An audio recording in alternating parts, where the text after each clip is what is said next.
Hey there and welcome back. I hope you have somewhere warm tonight. Wherever you are, settled in or settling in, let me ask you to do nothing more difficult than to keep listening, or to half listen, or to stop listening entirely and let sleep find you whenever it wants to. The day is over now. Whatever was hard about it is finished, even if it does not feel finished yet. Let your shoulders soften. Let your jaw unclench. Let the persistent thoughts of the evening drift away from you, one at a time, the way smoke drifts up a chimney when a fire has just begun to settle into its embers. Tonight's story is going to take its time. There is no hurry. The structure of the evening will be slow and warm, like the kind of fire that has been burning steadily for several hours and has reached the point where the flames have gone down and the coals have built up underneath.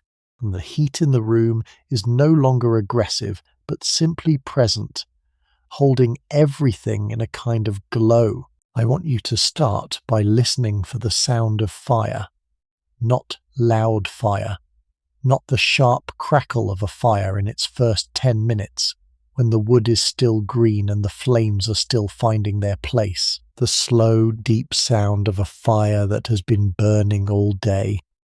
The occasional shift of a log settling into the bed of coals. The soft rush of warm air rising into a chimney. The patient ticks of the iron grate adjusting to the heat. These are the sounds of a hearth that has been working since before dawn, and that will keep working until well after dark. We are going, tonight, into a kitchen. Not a kitchen, as you know one. Not a room with a stove and a refrigerator and a tiled floor. A great kitchen.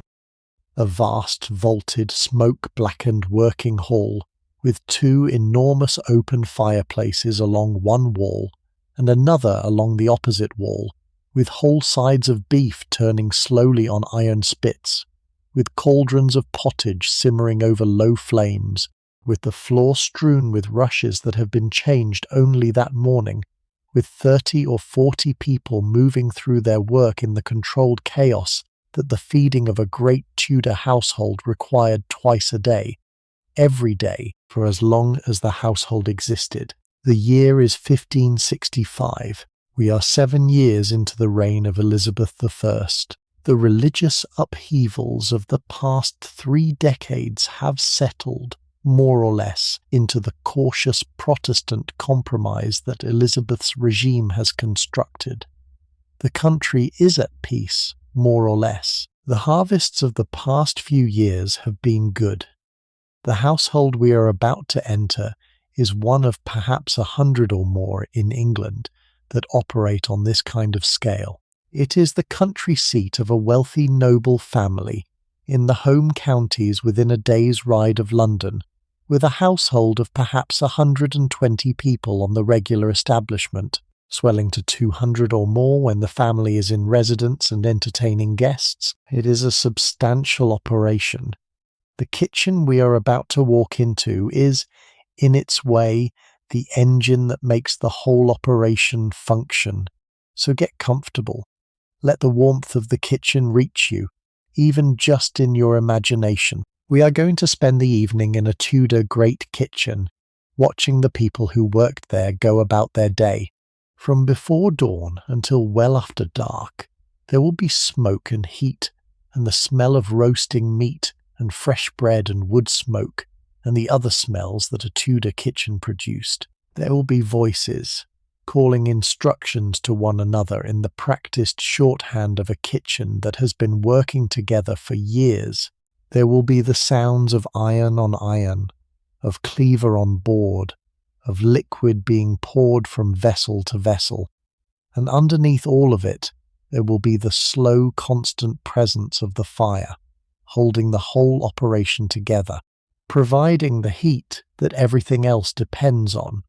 We arrive at the great house in the late afternoon, after a long day's ride from London.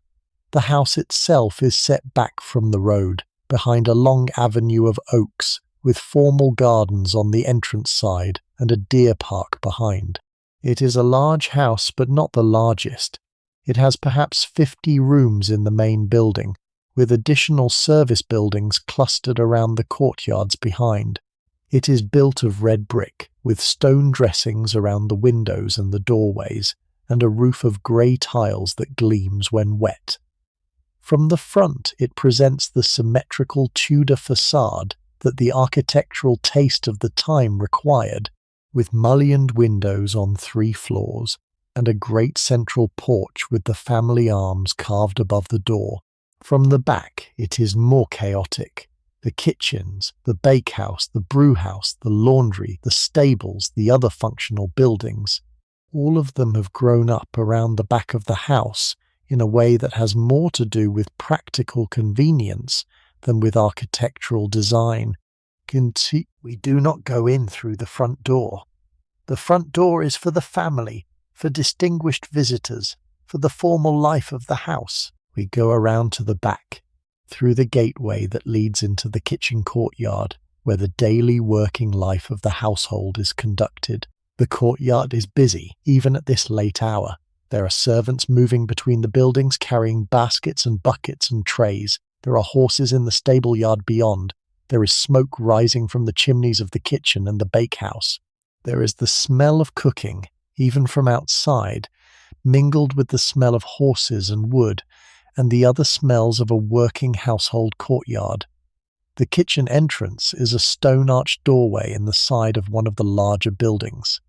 The door is heavy oak, iron-bound, with a worn iron latch that has been polished smooth by generations of hands.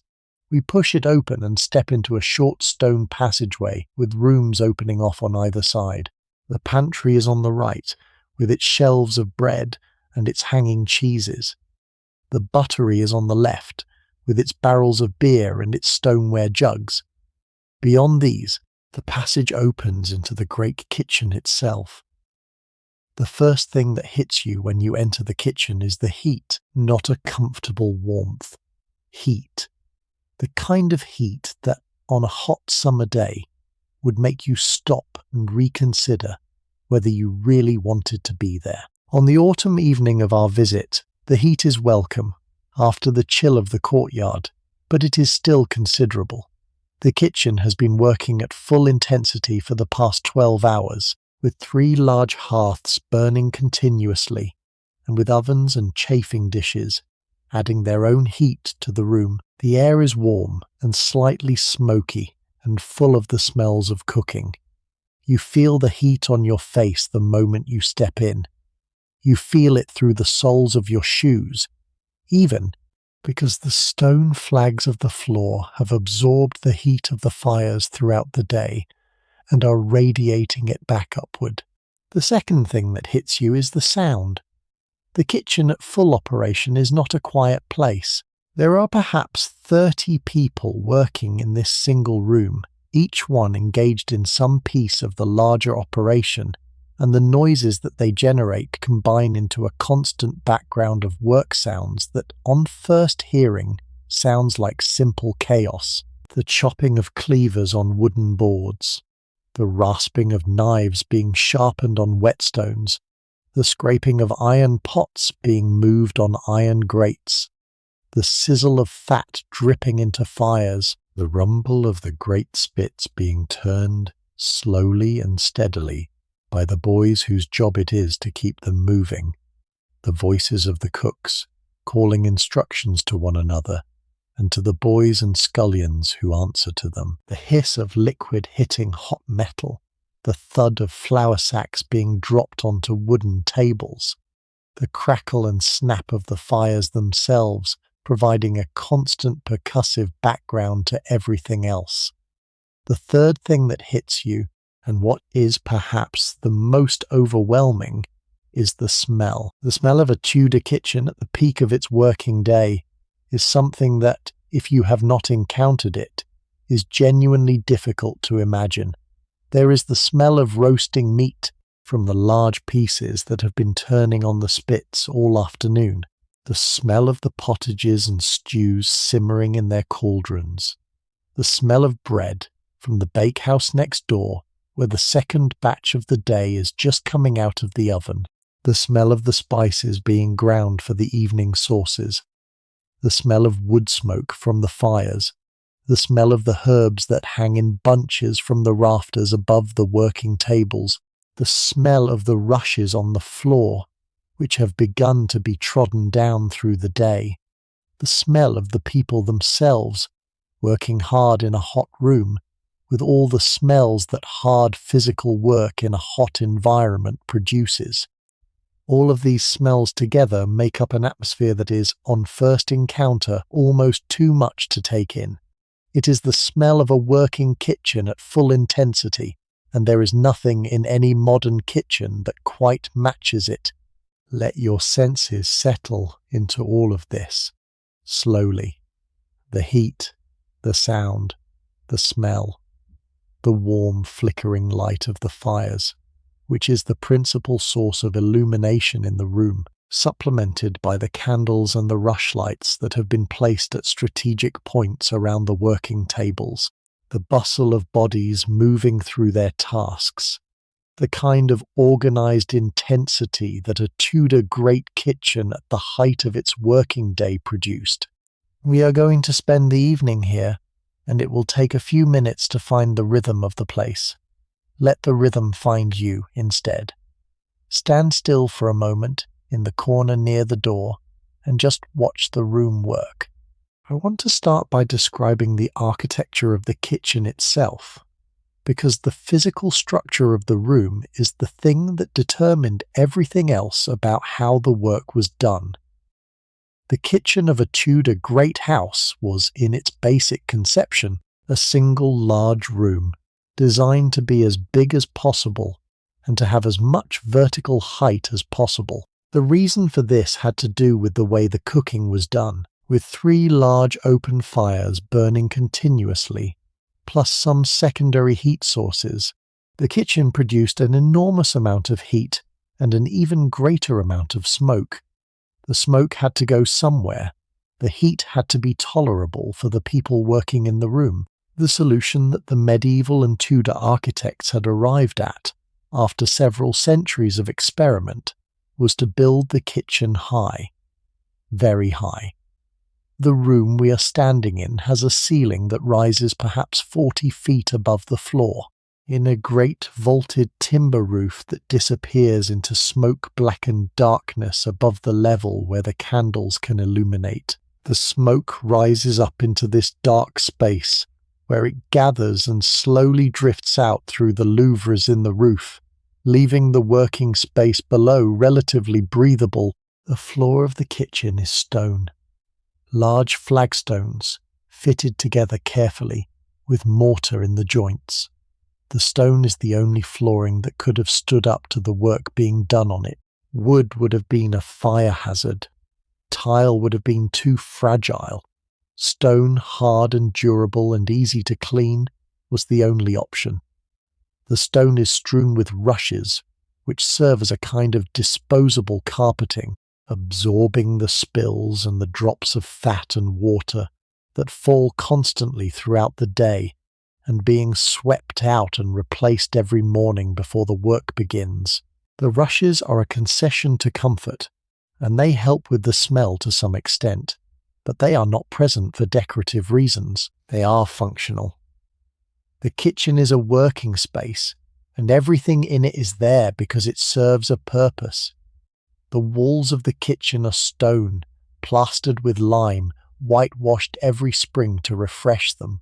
The whitewash, by the autumn of our visit, has begun to grey from the constant smoke, with darker patches where the smoke has accumulated near the fires, and lighter patches in the corners where the air circulates more freely. The walls have been built thick, 2 feet of stone at the base, tapering slightly toward the top.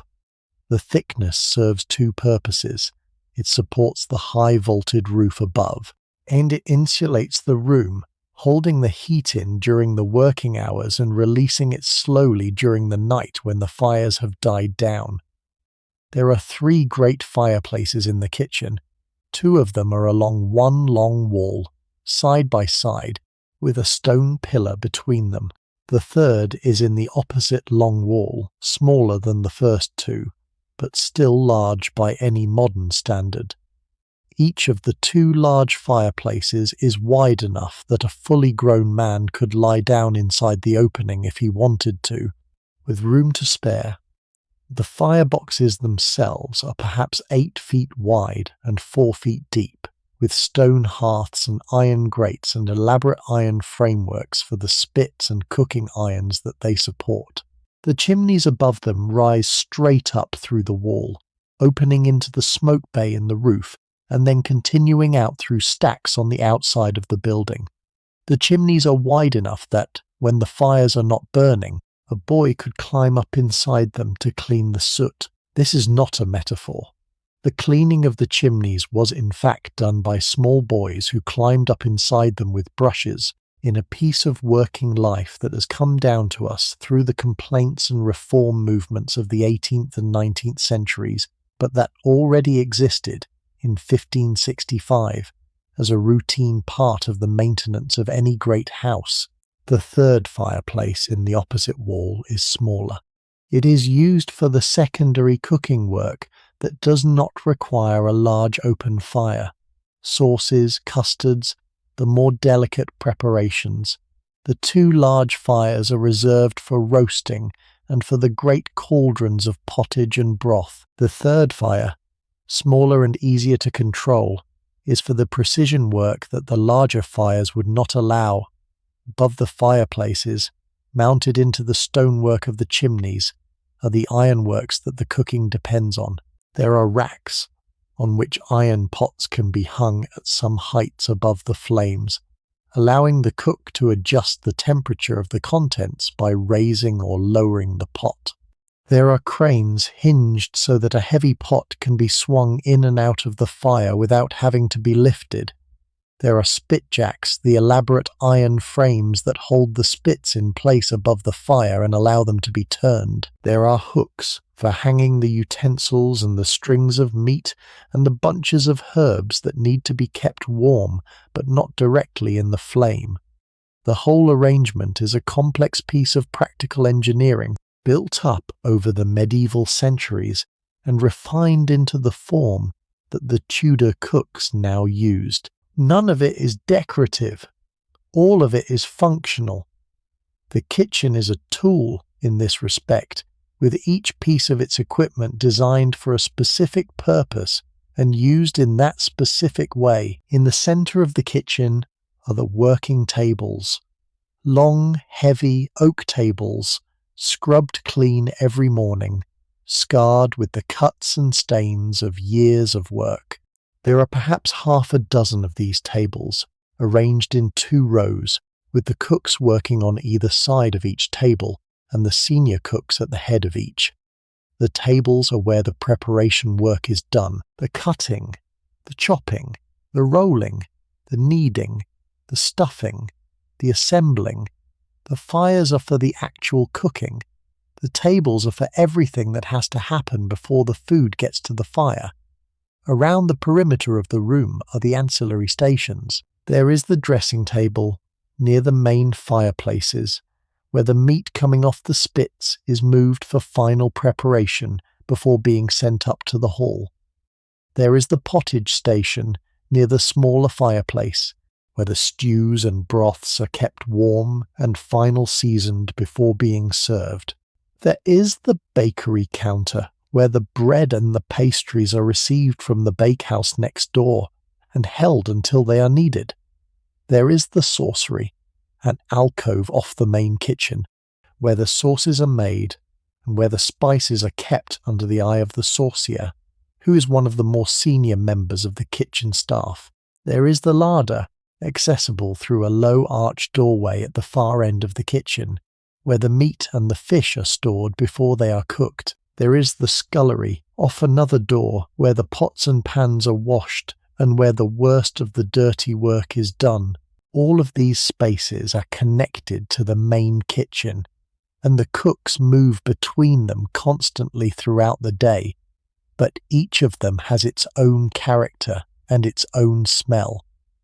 The larder is cold, even in summer, because it has been built into the north wall of the kitchen complex with no fireplace and with its own ventilation system. The scullery is wet, with steam constantly rising from the basins of hot water that the scullions use for their work.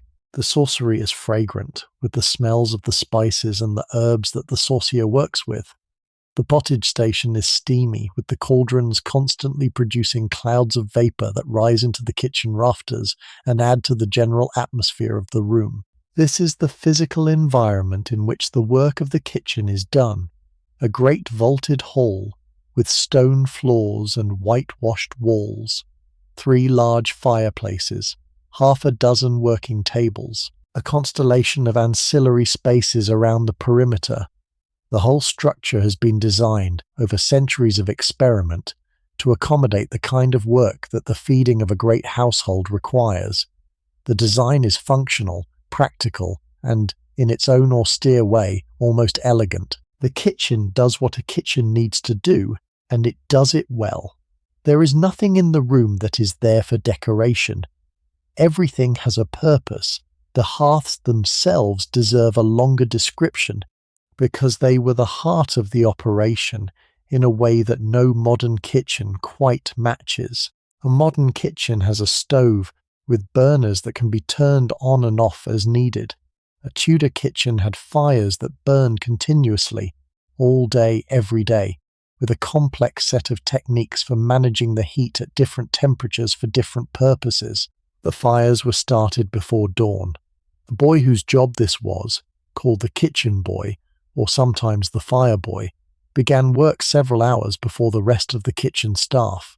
He cleared the ashes from the previous day's fires, raked them out into ash buckets, and disposed of them in the ash pit behind the kitchen building. He laid the new fires, beginning with kindling and small twigs, and building up, gradually, through larger sticks to the heavy logs that would form the base of the day's working fire. He lit the fires using either the embers preserved overnight in a covered iron box, or a flint and steel, or, if necessary, a candle brought in from the buttery. He blew on the flames with a pair of bellows, gradually getting the fire established, until the flames had reached the larger logs and the fire was burning steadily on its own. By the time the head cook arrived, an hour or two before sunrise, the fires were already burning at working temperature, with the great cauldrons of water being heated for the morning's first preparations, and with the spits being readied for the meat that would soon be turning above them. The fires burned, after that initial lighting, more or less continuously throughout the working day. Logs were added as needed, with the fireboy and his assistants keeping a constant watch on the fuel level and adjusting it as the work demanded.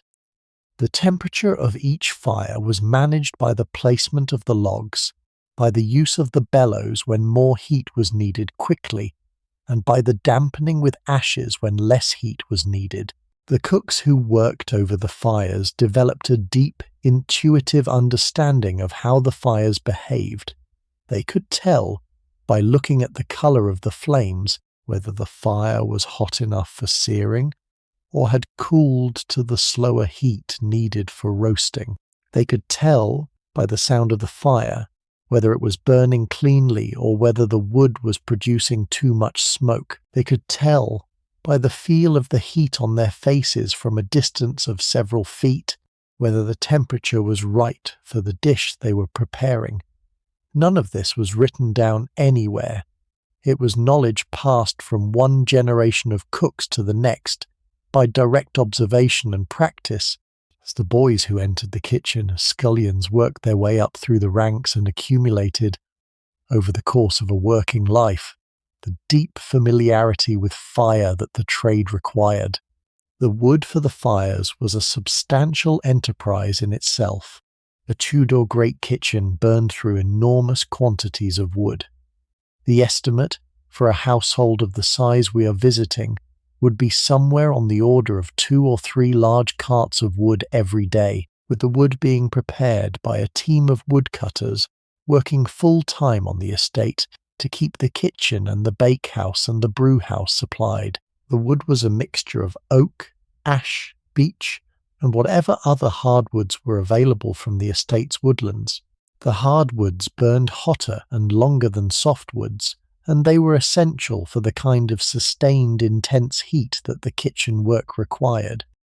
The wood was stored in great stacks in the woodyard, behind the kitchen building, with the stacks rotated so that the older, drier wood was used first, and the newer wood was given time to season before being used. Wood that was too green produced too much smoke and not enough heat, and the kitchen wood was selected and stored with care to ensure that it was always of working quality by the time it reached the fires. The smoke from the fires was a constant management problem. The chimneys took most of it, but not all. There was always some smoke escaping into the kitchen itself, especially when the fires were freshly stoked or when the wind was blowing in the wrong direction across the chimney tops. The kitchen staff worked throughout the day in an atmosphere that was always slightly smoky, with all the implications for their health that this would have had over the long term. Eyes watered, lungs were affected, skin and hair carried the smell of wood smoke as a permanent feature of working in this environment. The cooks who worked over the fires developed a squint, narrowing their eyes against the heat and the smoke that was as recognizable a professional marker as the broad shoulders of a waterman or the rough hands of a blacksmith. By middle age, an experienced kitchen cook could be picked out of any crowd by the physical signs that years of work over the fires had left on him. The heat itself was, of course, the most basic challenge of the work. Standing for hours next to a large open fire in a closed room with limited ventilation was physically demanding in ways that no modern kitchen replicates. The cooks who worked closest to the fires sweated continuously throughout the day. They drank enormous quantities of small beer, the weak beer that was the daily drink of the working classes in this period, to replace the fluids they were losing. They wore light clothing, with their sleeves rolled up to the elbow and their collars open, in defiance of the more elaborate dress codes that the rest of the household observed. They took breaks when they could, going outside for a few minutes to cool down before returning to their work. But the heat was always there, always pressing on them, and the management of it was a constant background concern that shaped the rhythm of the working day in ways that the senior household, in the cool rooms upstairs, could not have fully appreciated. There is something about a fire that has been burning for a long time all day that has its own character.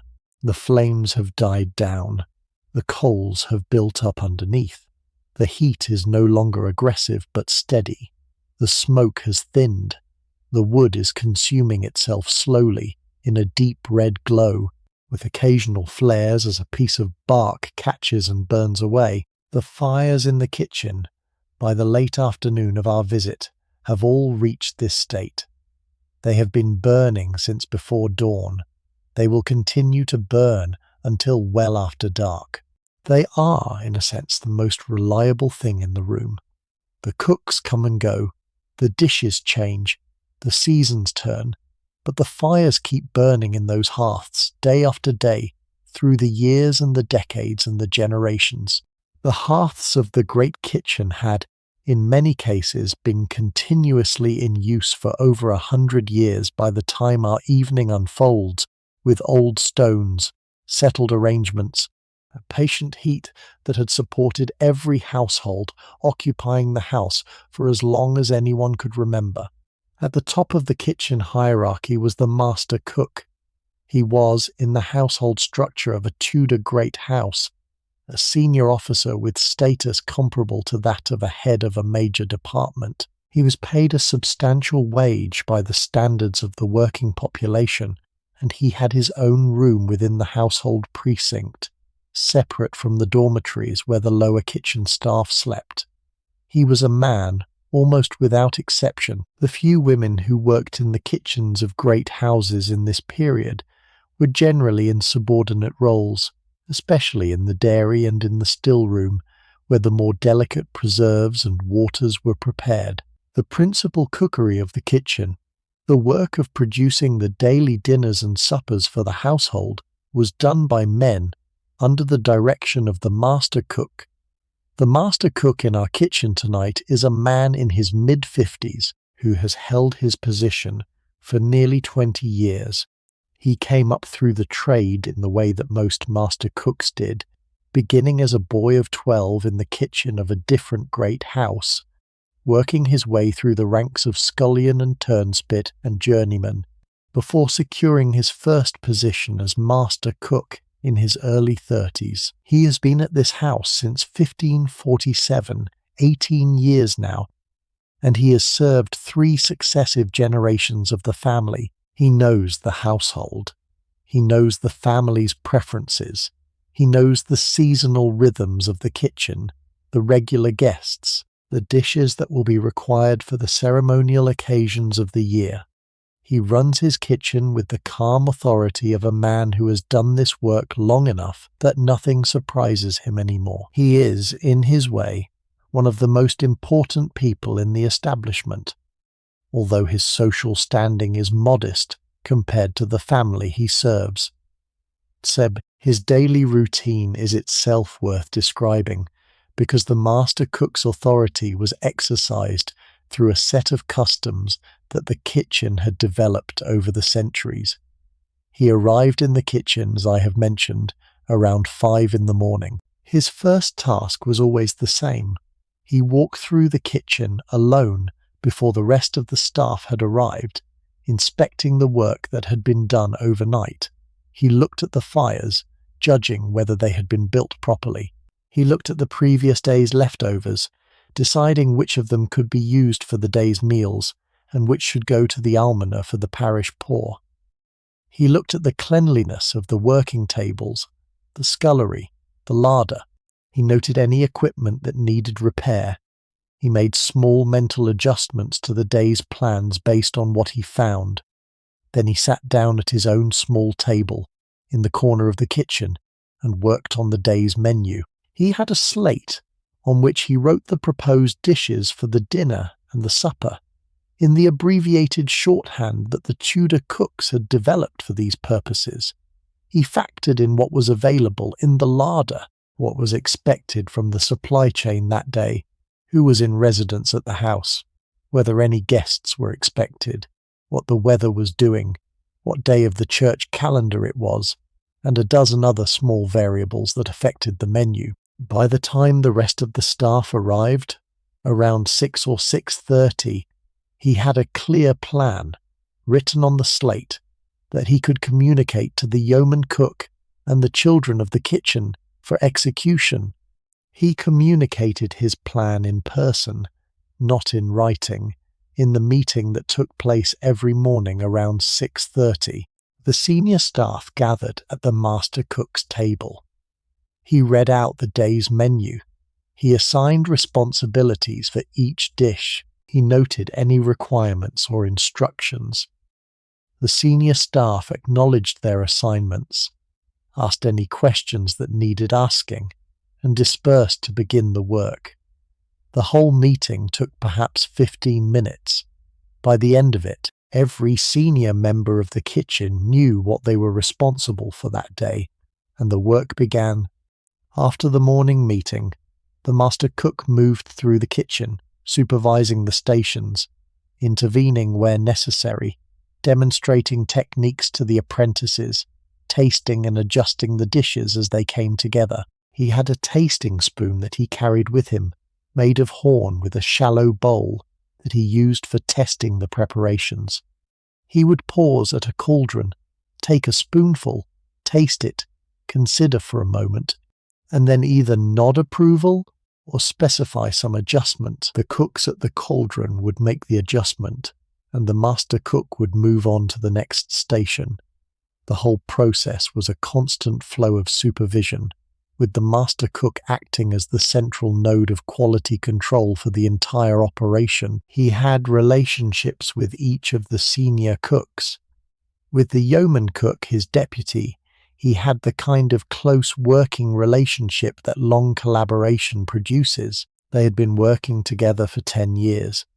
They could communicate with each other in the smallest gestures and the briefest words, with a shared understanding of how the kitchen ran that was almost telepathic. With the roaster, the senior cook responsible for the spit roasting, he had a more formal relationship, with the roaster being a recently promoted child of the kitchen who was still establishing his authority. With the saucier, the most artistically inclined of the senior cooks, he had a relationship that was sometimes affectionate and sometimes mildly contentious, with the saucier always pushing for more elaborate preparations and the master cook always reminding him of the practical constraints of the working day. In turn, he also had a relationship with the steward of the household, the senior officer who was his immediate superior in the management of the establishment. The steward visited the kitchen daily, generally in the late morning before the dinner, to confirm the menu and to discuss any household matters that affected the kitchen's operations.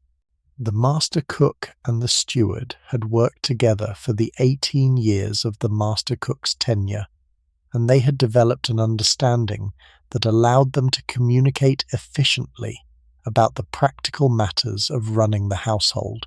The steward respected the master cook's professional judgment within the kitchen. The master cook respected the steward's authority over the broader household. The arrangement worked because both men knew their respective territories and respected the boundaries between them. The master cook also had, on occasion, direct contact with the family of the house. Not often, but more than the lower kitchen staff. When the family was planning a major event, a wedding or a christening, or the visit of an important guest, the master cook might be summoned to the great hall or to one of the family's private rooms to discuss the menu directly with the lord or the lady of the house. These consultations were rare, perhaps a few times a year, but they were significant, both because they allowed the master cook to exercise his professional skill at the highest level, and because they reinforced his standing within the household as a senior officer who could be consulted directly by the family. The master cook in our kitchen tonight had, over his 18 years at the house, been consulted in this way perhaps 30 or 40 times. Each consultation was for him a real piece of recognition that the rest of his life of routine work did not always provide. The compensation for the master cook's position was substantial by the standards of the working population. He received a salary of perhaps £20 a year, paid quarterly. He received his board, with food and drink provided by the household at no charge. He received his lodging in the room within the household precinct that was provided for his use. He received an annual allowance of clothing, with a new livery suit provided each year and other clothing items as needed. He received small perquisites of the position, including the right to take certain leftover foods home, the right to keep certain pieces of equipment as his own personal property, and the right to small gratuities from members of the household and from visiting guests on certain occasions. The total compensation, in cash and kind, came to something like £40 or £50 a year of equivalent value, which placed the master cook in the upper levels of the working population, somewhere between a successful skilled craftsman and a minor gentleman. The master cook in our kitchen tonight had used his income carefully over his career. He had married in his late 30s the daughter of a local yeoman farmer, and they had 3 living children, with 2 more lost in infancy. His wife and children lived in a house on the edge of the estate, where the master cook visited them on his half-days off, and on the rare longer breaks that the kitchen schedule allowed. He had purchased, with his savings over the years, a farm in a nearby village, which was managed by his brother, and which provided his family with a secondary income and a place to retire when his kitchen days were finally over. He had, in this respect, achieved the kind of modest prosperity that a successful master cook could aspire to. He was not wealthy by the standards of the family he served, but he was secure, and he could see his way to a comfortable old age. His own training, in his youth, was something he sometimes thought about, especially when he was watching the apprentices in his current kitchen go through their early years of learning. He had begun his own apprenticeship at the kitchen of another great house some 40 years earlier. The master cook of that house had been a hard man, given to corporal punishment for the smallest mistakes, and the young apprentice had spent his early years in the trade in a state of constant low-grade fear. The work itself had been the same, the techniques had been the same, the basic structure of the kitchen had been the same, but the atmosphere had been very different. The master cook of our kitchen, looking back on his own training, had decided early in his own career as a senior cook that he would not run his kitchen the way his own master had run his. He used patience rather than punishment. He explained rather than demanded. He took the time to teach the apprentices properly, even when this slowed the work, because he believed that better trained apprentices made better cooks in the long run. The kitchen he ran was, by the standards of the time, a relatively gentle place to learn the trade. The apprentices in it generally appreciated the difference, even if they did not always articulate it in those terms. Below the master cook, in the senior kitchen hierarchy, was the yeoman cook. The yeoman cook was the second in command, the deputy who could run the kitchen when the master cook was absent or off duty. He was usually a younger man, in his 30s or 40s, who was being groomed for a master cook position of his own at some future household. He took on the more demanding individual dishes, especially the elaborate sauces and the more complicated baked preparations. He supervised the junior cooks. He was responsible for the spice cupboard and for the management of the more expensive ingredients.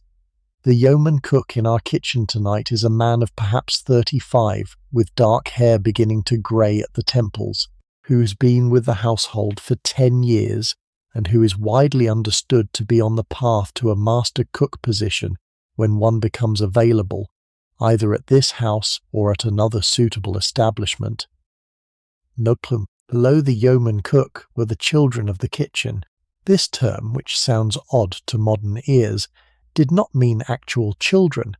It meant the junior fully trained cooks, the ones who had completed their apprenticeship and who were now working as independent cooks under the supervision of the senior cooks. The term was a relic of the older medieval terminology, in which the ranks of household staff were described in family terms, with the master cook at the top and the junior staff as his metaphorical children. There were in this kitchen 4 children of the kitchen, each with their own area of specialization. One was the roaster, who supervised the spits and the open fire cooking of meat. One was the boiler, who supervised the cauldrons and the pottage station. One was the saucier, who managed the saucery and the fine sauces. One was the baker, who worked with the bake house next door, and who supervised all the pie-making and pastry work that the kitchen produced. Each of these 4 men is worth a brief individual description, because they were the working backbone of the kitchen, the ones who actually executed the dishes that the master cook planned. The roaster in our kitchen tonight is a man of about 35, broad-shouldered and red-faced from years of standing close to the great fires. He has been in this kitchen for 12 years, having come up through the apprenticeship at a smaller house, and then having been recruited here when the previous roaster retired. He is competent, reliable, and steady, with the phlegmatic temperament that the work over the fires seems to favour. He does not say very much, but what he says is generally to the point, and the apprentices who work under him learn the trade through direct demonstration rather than through extensive verbal instruction. He has a wife and 2 children who live in a cottage on the estate, and his life outside the kitchen is centered on this small family, although he sees them only briefly each day because of the demands of the work. The boiler, who manages the great cauldrons of pottage and broth, is a thinner, more nervous man than the roaster, perhaps 40 years old, with a sharp eye for the adjustments that the slow-cooking dishes require. He has the skill of being able to taste a pottage and identify almost immediately what it needs to bring it to the right balance. A bit more salt, a pinch of dried mint, a splash of vinegar, a handful of barley to thicken it. He moves through the day in a state of quiet concentration, with most of his attention on the cauldrons and very little to spare for anything else. He is unmarried, having dedicated himself to his work in a way that has not left much room for personal life, and he sleeps in one of the senior dormitories with the other unmarried children of the kitchen. The saucier is the most artistic of the 4, a man of about 30, with the kind of refined features and articulate manner that mark him as somewhat different from the other cooks. He came to the kitchen, originally, by an unusual path. He had been the son of a London merchant who had hoped to send him into the trade, but who had recognized when the boy was about 14 that he had a talent for the more delicate work of cookery, and had arranged an apprenticeship in a great house through one of his trading connections. The saucier had taken to the work immediately, particularly to the more elaborate aspects of it, and had risen through the ranks faster than most. He now ran the saucery with a kind of fastidious pride, with each sauce being treated as an artistic project rather than as a routine production. The master cook had occasional disagreements with him about the practical limits of how elaborate the daily sauces could be made, but on the whole he respected the saucier's commitment to quality, and the kitchen's reputation for fine cookery owed much to the saucier's contributions. The baker, the 4th of the children of the kitchen, was the oldest of them, a man of about 45 who had been at this house for nearly 20 years. His work bridged the kitchen and the bakehouse, with most of his time spent in the bakehouse next door, but with regular trips into the main kitchen for the pies and pastries that the kitchen produced. He had a strong friendship with the master baker, who ran the bakehouse, and the 2 of them worked together as a kind of informal team, coordinating their efforts to produce the bread, the pies, the pastries, and the baked dishes that the household consumed. He was a calm and steady man, with the patience that the long, slow work of bread baking seems to require, and the apprentices who trained under him generally found him the gentlest of the senior cooks to work with. In the Eichwanden, these 4 men, together with the master cook and the yeoman cook, formed the senior staff of the kitchen. They had worked together for years, in some cases for decades. They knew each other's strengths and weaknesses, their preferences and their habits, the adjustments they made to the standard practices of the kitchen. They functioned, after years of working together, as a kind of practice team, with each one doing his part and the whole operation moving forward through their combined effort. Below the children of the kitchen were the kitchen apprentices. These were boys, generally between the ages of 12 and 20, who had been formally apprenticed to the trade and who were learning the work under the supervision of the senior cooks. There were in our kitchen 6 apprentices at different stages of their training. The youngest, a boy of 12 who had only been in the kitchen for 6 months, was still learning the most basic tasks, fetching and carrying and watching, soaking up the work by direct observation. The oldest, a young man of 19 who was in his last year of apprenticeship, was effectively functioning as a junior cook, taking on small dishes of his own under the loose supervision of the yeoman cook. The progression from new apprentice to fully trained cook was a gradual one, with the boys taking on more responsibility as they demonstrated competence in the skills the trade required. The whole apprenticeship took 7 years in the standard pattern of the time, with the boys living in the household, eating in the household, sleeping in the kitchen dormitory above the bakehouse, and gradually absorbing the full body of knowledge and skill that the trade demanded.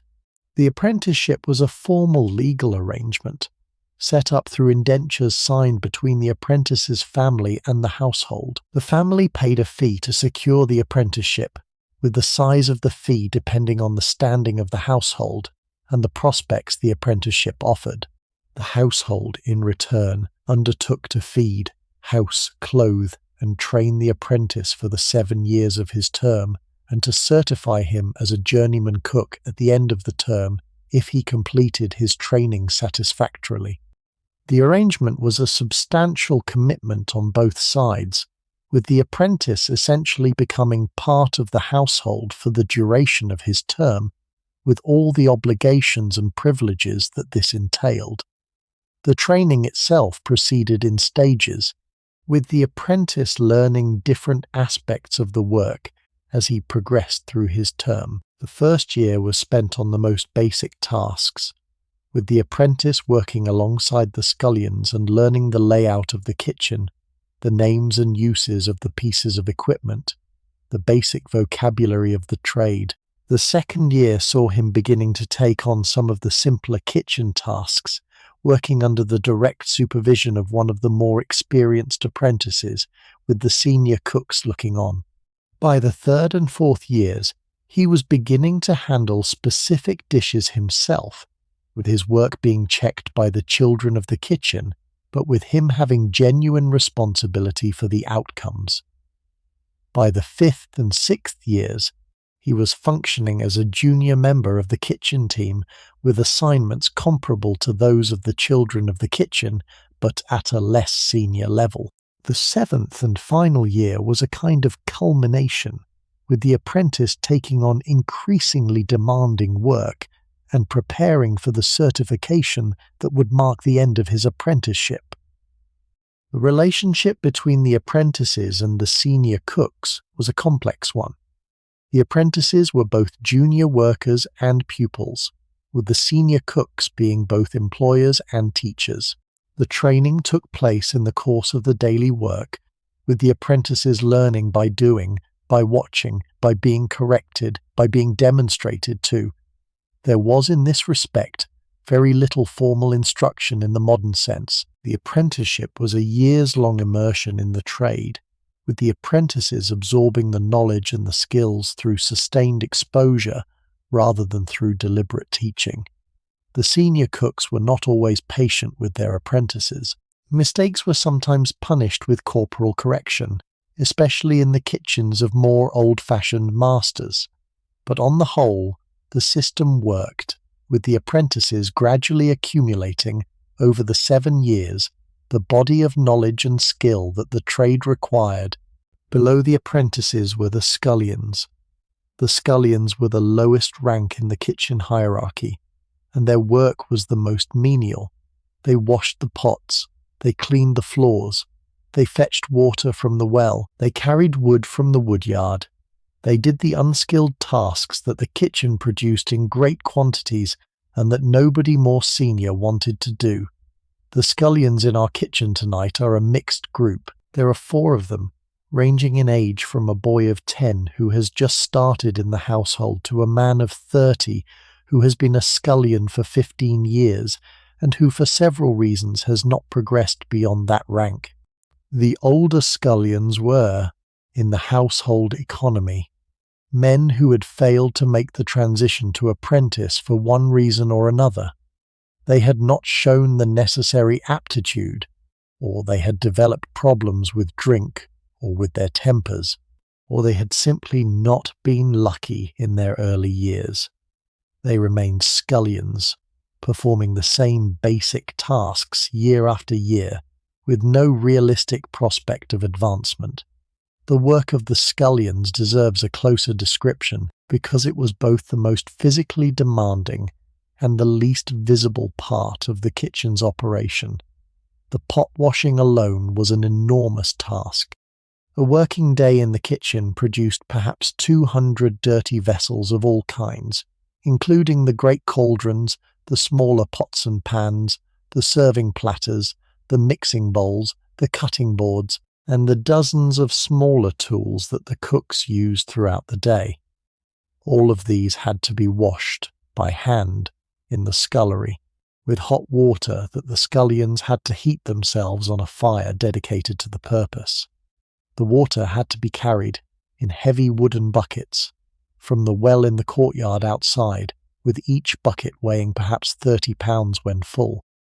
The scullions made dozens of trips to the well throughout the day, carrying water in for the washing, the cooking, and the cleaning, and carrying out the dirty water that had been used. The pots themselves were heavy. A great copper cauldron, the kind used for the major pottages, weighed perhaps 50 pounds when empty and considerably more when full. Lifting these vessels in and out of the washing tubs, scrubbing them clean of the residues of cooking, drying them with cloths, and returning them to their storage positions on the kitchen shelves, was demanding physical work that the scullions did continuously throughout the day. By the end of an evening, the scullions' arms and backs and hands were exhausted, in the way that hours of repetitive heavy lifting produces. Their hands, in particular, took the worst of it. The constant immersion in hot water, alternating with the scrubbing of rough surfaces, produced cracked and reddened skin that never had time to heal properly before the next day's work renewed the damage. The cleaning of the kitchen floor was another major task. The stone flags, despite the rushes that covered them, accumulated grease and food debris throughout the day. The scullions swept the floor several times during the working hours, removing the worst of the debris and replacing the rushes when they had become too soiled to continue. At the end of the day, after the cooking was finished, the floor was washed thoroughly with hot water and rough brushes to remove the accumulated grime that daily sweeping had not addressed. The scullions did this work on their hands and knees, in the posture that floor scrubbing requires, with the inevitable effects on their backs and knees that this posture produces over years of repetition. The fetching of wood from the wood yard was another constant task. The fires in the kitchen consumed wood at a rate that required continuous replenishment, and the scullions were the principal carriers between the wood yard and the kitchen. Each load of wood was perhaps 30 or 40 pounds, carried in the arms or on the shoulders, with the scullions making the trip dozens of times during the working day. The woodyard was perhaps 50 yards from the kitchen door, and the cumulative distance that a scullion walked in the course of a day, carrying wood and water and other supplies, came to several miles. The work of the scullions was, in this respect, the basic physical infrastructure that allowed the rest of the kitchen to function. The cooks could not have done their skilled work without the constant supply of clean pots and hot water and fresh wood that the scullions provided. The scullions, although they had no involvement in the actual cooking, were essential to the operation, and the kitchen could not have functioned without them. They received the lowest wages, the worst food, and the most basic accommodation that the household offered, but they were, in their humble way, as necessary as anyone else in the kitchen for the production of the daily meals. There were also, in the kitchen, the turnspit boys. These were a subcategory of the kitchen staff with their own peculiar role. Their job was to turn the great spits over the open fires, ensuring that the meat cooked evenly on all sides. The work was tedious in the extreme, requiring them to sit or stand by the fire for hours at a time, slowly turning the handle of the spitjack and watching the meat rotate. The job was hot, smoky, and physically uncomfortable, with the turnspit boys exposed to the full heat of the open fire for long stretches without relief. The position was generally given to the youngest and least experienced boys in the kitchen, who could not yet be trusted with more demanding work.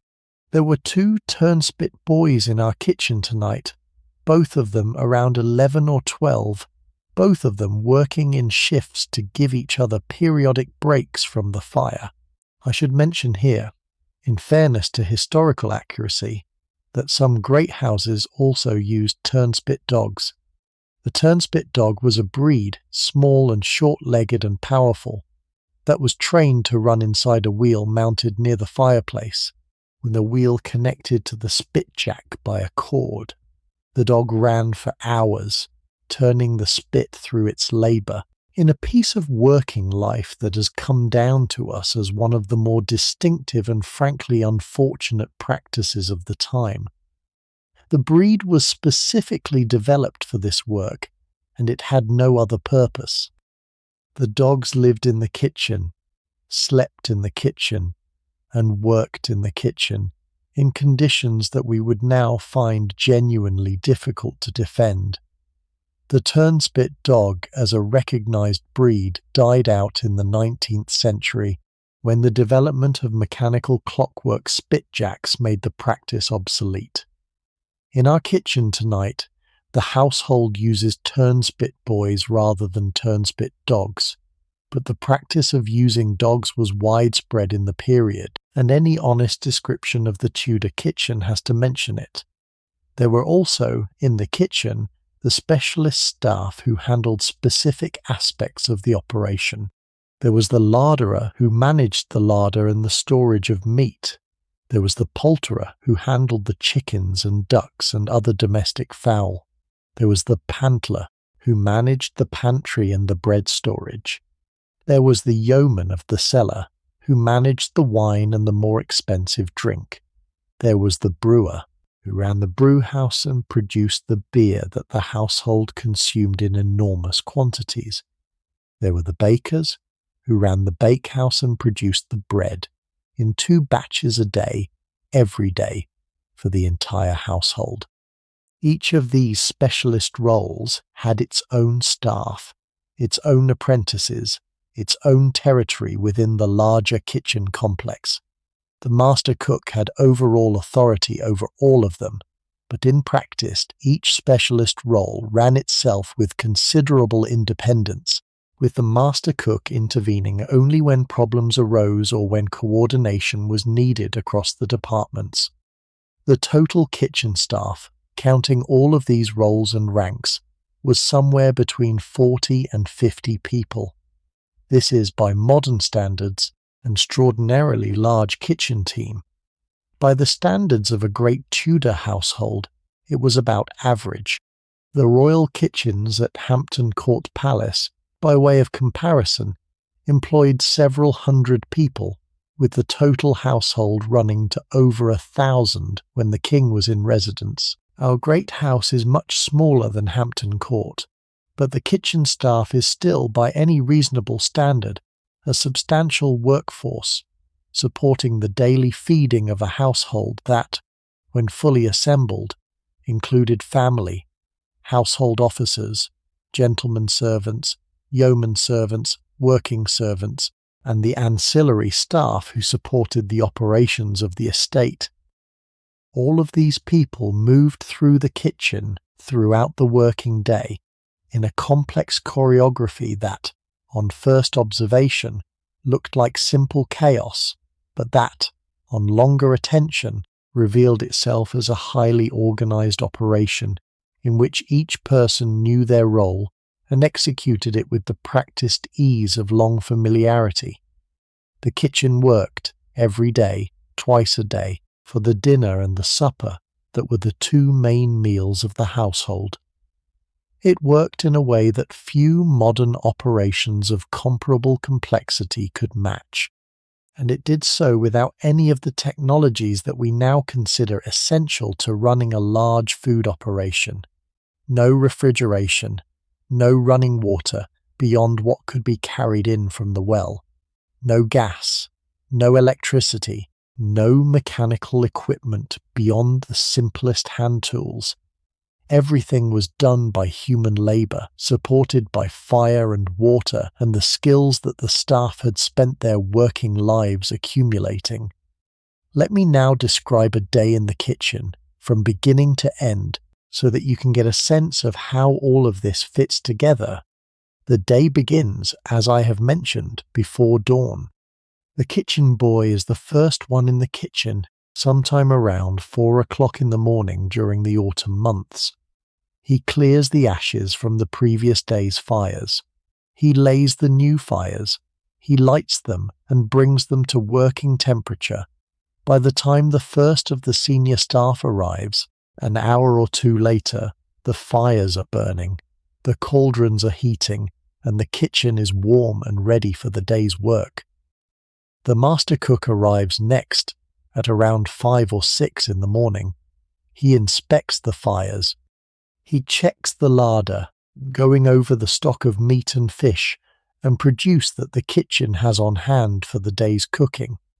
He confers with the yeoman of the pantry about the bread that has been baked overnight. He confers with the brewer about the day's beer supply.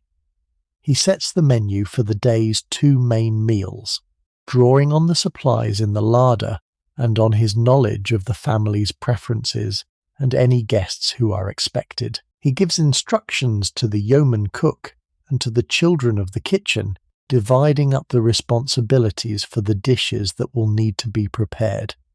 The other senior staff arrive over the course of the next hour. The yeoman cook, the children of the kitchen, the specialist staff. By 6 or 7 in the morning, the full kitchen team is assembled, and the work of preparing the day's main meal, which will be served around 11 in the morning, is beginning in earnest.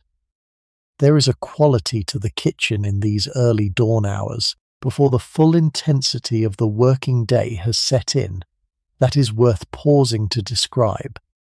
The fires are burning, but they have not yet been pushed up to their full working temperature. The room is warming, but it is not yet hot. The smells are present, but not yet overwhelming, with the wood smoke from the fires being the dominant note rather than the more complex layered smells of a kitchen at full operation. The light is still grey, with the dawn just beginning to appear through the windows high in the kitchen walls, and the candles and rushlights still burning to supplement the dim natural light. The voices of the staff are quieter than they will be later, with the cooks moving through their early preparations in a kind of subdued concentration that the rest of the day will not match. There is something almost monastic about the kitchen at this hour, a sense of patient preparation for the work that is about to begin, with each member of the team taking up their tools and their stations in the silent way that working people do at the start of a shift. The fireboy, who has been in the kitchen since 4, is now able to take a brief rest. He sits on a low stool near the smaller fireplace with a piece of bread and a cup of small beer that one of the senior cooks has given him, and he eats slowly while watching the fires he has built come into their working state. He is 12 years old, this boy, the youngest member of the kitchen staff. He has been in the household for 2 years, having come from a poor family in a nearby village whose father had died and whose mother could no longer support him. He receives no wages, only his board and his clothing, and the eventual prospect of advancing to apprentice if he shows the necessary aptitude. He works longer hours than anyone else in the kitchen, beginning earlier and finishing later, with this brief dawn rest being one of the few quiet moments of his day. He is, in his own small way, the foundation of the kitchen's operations, the one whose pre-dawn work makes everyone else's work possible. He does not know this yet, in the way that an adult would understand it. He simply does his work, accepts his bread and beer, and waits for the next instruction. But the kitchen could not function without him, and the senior cooks who recognize this treat him with a certain rough kindness that he has come to depend on. The first work of the morning is the meat. The pieces of meat that will be roasted for the dinner are brought up from the larder, where they have been kept cool overnight. They are inspected, trimmed, and prepared for the spits. Today's roasts include a large piece of beef, perhaps 20 pounds in weight, which will go on one of the great spits in the main fireplace. There is also a side of mutton, around 15 pounds, which will go on the same spit balanced against the beef. There is a young kid weighing about 8 pounds when dressed, which will be roasted whole on a smaller spit. There are several capons and pheasants and a brace of partridge, which will be roasted on the third smaller fireplace under the supervision of the yeoman cook. The meat is prepared with the seasonings that the dishes require. The beef is rubbed with salt and pepper and other spices, with strips of bacon larded into the surface to provide additional fat during the roasting. The mutton is similarly seasoned and larded. The kid is stuffed with a mixture of breadcrumbs, herbs, eggs, and finely chopped offal. The poultry is filled with different stuffings appropriate to each species. All of this preparation takes place at the working tables in the centre of the kitchen, with the apprentices doing much of the routine work under the supervision of the children of the kitchen. While the meat is being prepared, the boil station is also being set up. The great cauldrons are filled with water. The meats and vegetables that will be used in the pottages and broths are added. The cauldrons are brought to a slow simmer, where they will remain throughout the day, with their contents being adjusted and replenished as needed. The pottage station produces a large portion of the food that the household consumes, particularly for the lower-ranking servants, whose meals are based on substantial bowls of pottage rather than on the more elaborate dishes that go to the high table. The bakehouse next door has been working since well before midnight. The bakers have been producing the day's bread in two main batches, the first for the breakfast and the early morning, the second for the dinner and supper. By dawn, the first batch is finished and is being brought into the pantry, where the pantler is sorting it into the qualities and types that the different ranks of the household will receive. The fine white manchet bread for the family and the senior officers, the cheap bread, slightly coarser, for the gentlemen servants, the horse bread, coarser still, for the lowest ranks of the household. There is also the trencher bread, the 4-day-old loaves that are sliced into the thick rectangular pieces that will be used as edible plates at the tables of the lower household, replacing the wooden trenchers that the upper tables use. The bakehouse itself was a separate building, attached to the kitchen complex, but with its own entrance, its own staff, and its own character. It was a low, square, stone-built building with a large central chamber, dominated by the great brick oven that did most of the work. The oven was a domed structure, perhaps 8 feet across at its base, built into one wall of the bakehouse with the dome rising up perhaps 6 feet at its apex.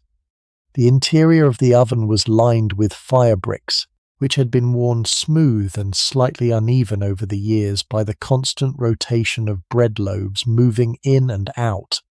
The oven was heated by burning wood directly inside it in the standard medieval and Tudor pattern. The bakers would build a fire in the morning, of dry hardwood that had been split into specific sizes for this purpose, and let the fire burn for 2 or 3 hours until the brick interior had reached the right temperature. They could tell when the oven was ready by the appearance of the bricks, which changed colour from black to white as they reached baking heat, with the soot from the wood smoke being burned off the surface to leave the bricks clean. When the oven was ready, the embers and ashes were raked out. The floor of the oven was swept clean with a long-handled brush, and the loaves were inserted using long wooden peels with handles 4 or 5 feet long. The baking itself was managed by the time-honoured methods that medieval bakers had developed over the centuries. The temperature of the oven was judged by some traditional means. A handful of flour, thrown onto the oven floor, would burn with a quality of flame and smoke that indicated the temperature. The baker's bare hand, held inside the oven for a count of seconds, would tell him whether the heat was right for the bread being made. The bread was loaded into the oven in a sequence, with the loaves that needed the highest heat going in first when the oven was at its hottest, and the loaves that needed lower heat going in later as the oven cooled. The whole baking cycle, from loading to unloading, took several hours, with the bakers monitoring the oven constantly and making the small adjustments that the work required. The varieties of bread that came out of the bakehouse were considerable. The manchet, the fine white bread, was the highest quality, made from the finest wheat flour that had been bolted through silk to remove all the bran.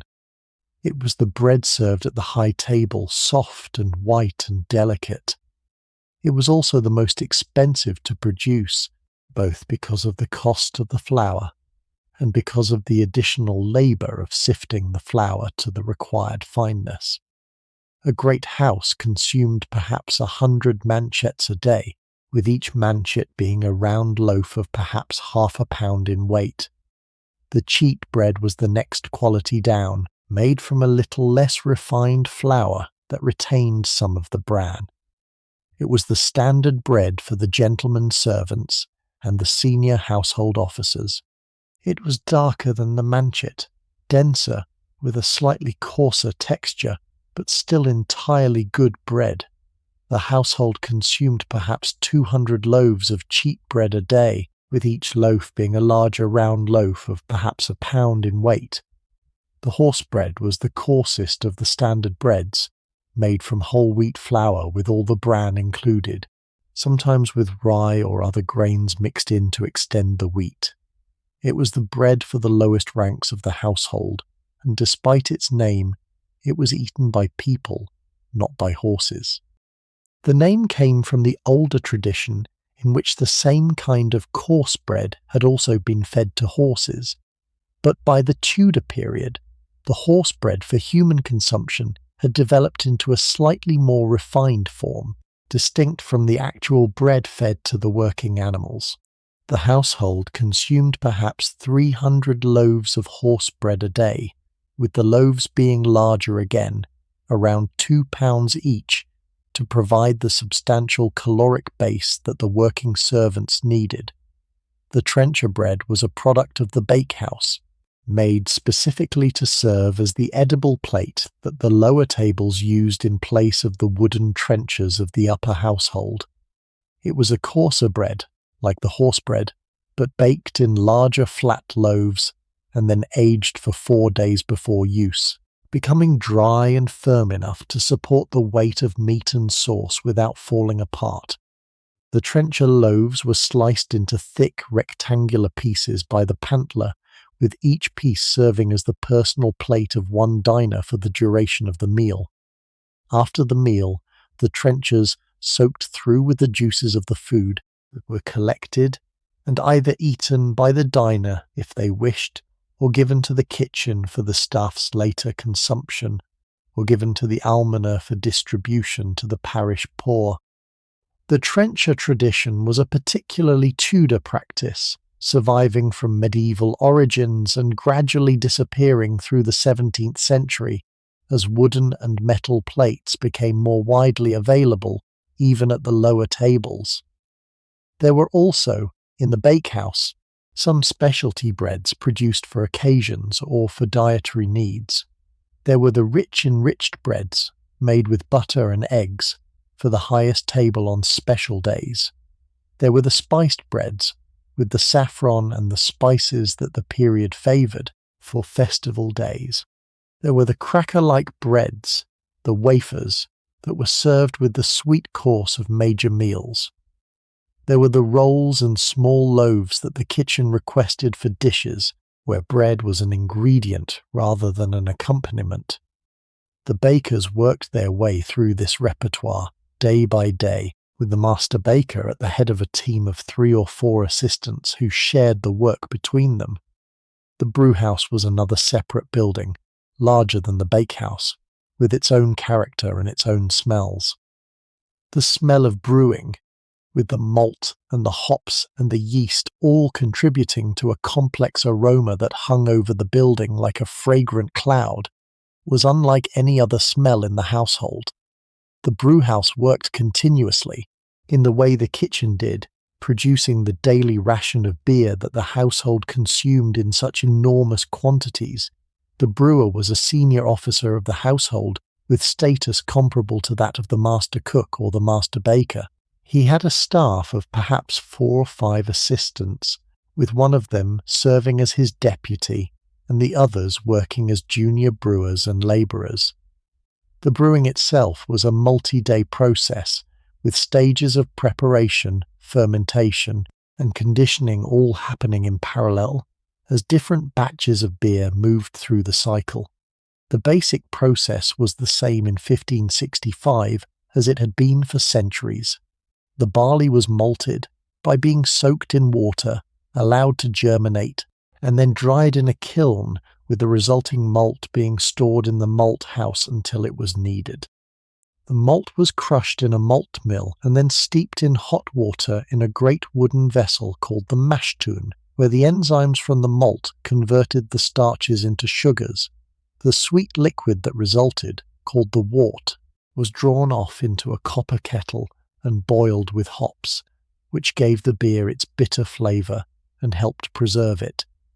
The boiled wort was cooled, transferred into fermentation vessels, and pitched with yeast from the previous batch, which converted the sugars into alcohol over the next several days. The fermented beer was then transferred into casks for further conditioning before being delivered to the buttery for consumption. The household consumed beer in quantities that, to modern eyes, look almost unbelievable. The standard daily ration for an adult member of the household was something like a gallon of small beer, the lower alcohol everyday beer, supplemented by smaller quantities of stronger beer for the upper tables and for special occasions. With a household of 150 people on the establishment, this came to perhaps 150 gallons of small beer consumed every day, plus perhaps 50 gallons of stronger beer. The brewhouse produced this volume continuously, with several batches always at different stages of the brewing cycle, and with the casks being delivered to the buttery in a constant slow flow that kept the household supplied. The reasons for this enormous beer consumption were partly practical and partly cultural. Practically, the beer provided a safe drink in an age when water was often contaminated and could not be relied on. The boiling of the wort during brewing killed off any pathogens, and the resulting beer, even at low alcohol levels, was a safer drink than untreated water. The household drank beer because beer was reliable and water often was not. Culturally, the beer also provided a substantial portion of the household's daily caloric intake, with each gallon of small beer providing perhaps 400 or 500 calories. For working servants doing physical labour, the beer was an important source of energy as well as fluid. The drinking of beer in great quantities was, in this respect, not a sign of widespread alcoholism, but a practical adaptation to the conditions of the time. The strong beer that went to the upper tables was a different product, with higher alcohol content and richer flavour, intended to be drunk in smaller quantities for its taste and its effects rather than for its hydration. The strongest beers, the ales of the highest quality, were reserved for the family and the most important guests, served in silver and pewter vessels at the high table, often spiced with herbs and spices to enhance the flavour. These special beers were a kind of luxury good within the larger system of beer production, with a brewer taking care over their preparation, and the family taking pride in their quality. The brewhouse has also been working overnight, with the day's beer being prepared in the great vats and tuns that the brewer manages. The beer is the daily drink of the entire household, in quantities that, to modern eyes, look almost incredible. Each member of the household, including the children, was allotted a daily ration of beer that ranged from 1 to 2 gallons, depending on their rank. Most of this was small beer, a low-alcohol beer that was the staple drink of all classes in this period, taking the place of the non-alcoholic drinks that we now consume. The water itself was generally not safe to drink in any quantity, and small beer, which had been boiled in the brewing process and then fermented to a low alcohol level, was the safer alternative.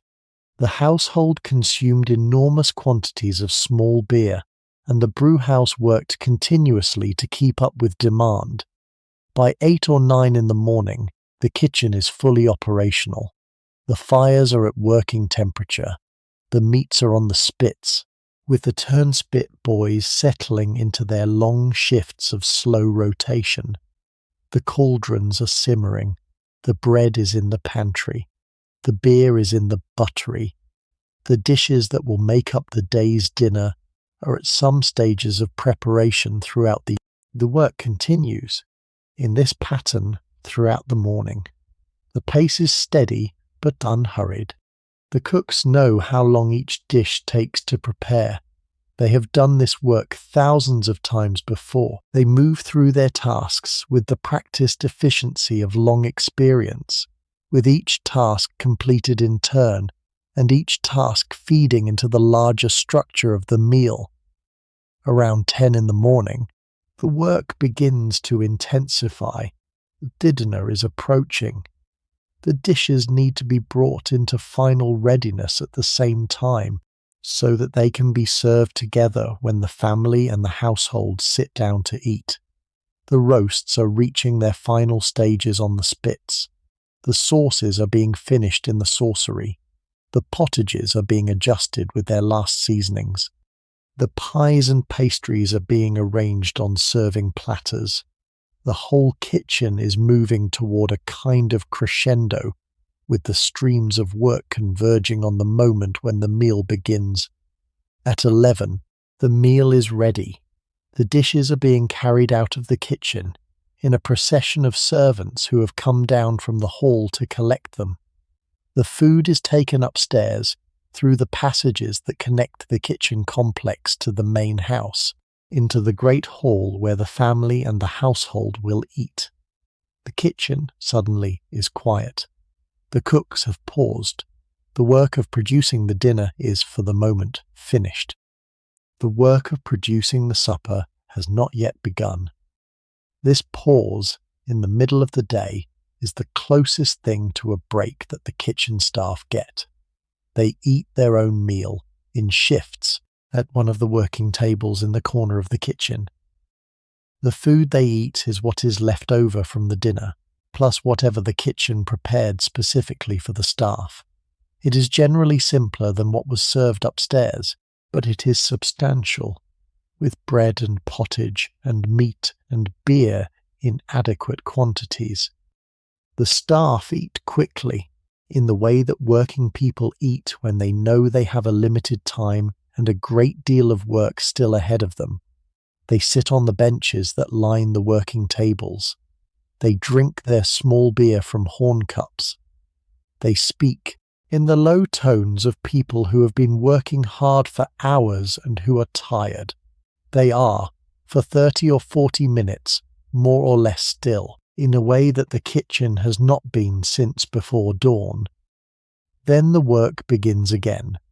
The dishes from the dinner come back down from the hall, dirty, to be washed by the scullions.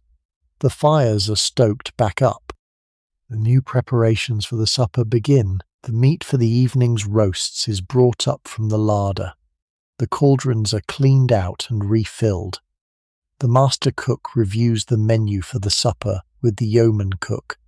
The whole cycle that began before dawn begins again, in a slightly compressed form, because the supper is a smaller meal than the dinner and does not require the full elaboration that the morning's work demanded.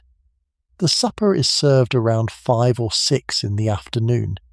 The kitchen has been working, by that point, for perhaps 14 hours, with only the brief pause in the middle of the day.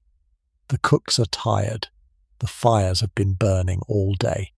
The room is warm and smoky and full of the accumulated smells of a long day's work. But the supper is produced on time in the same way that the dinner was produced, with the same competence and the same quality.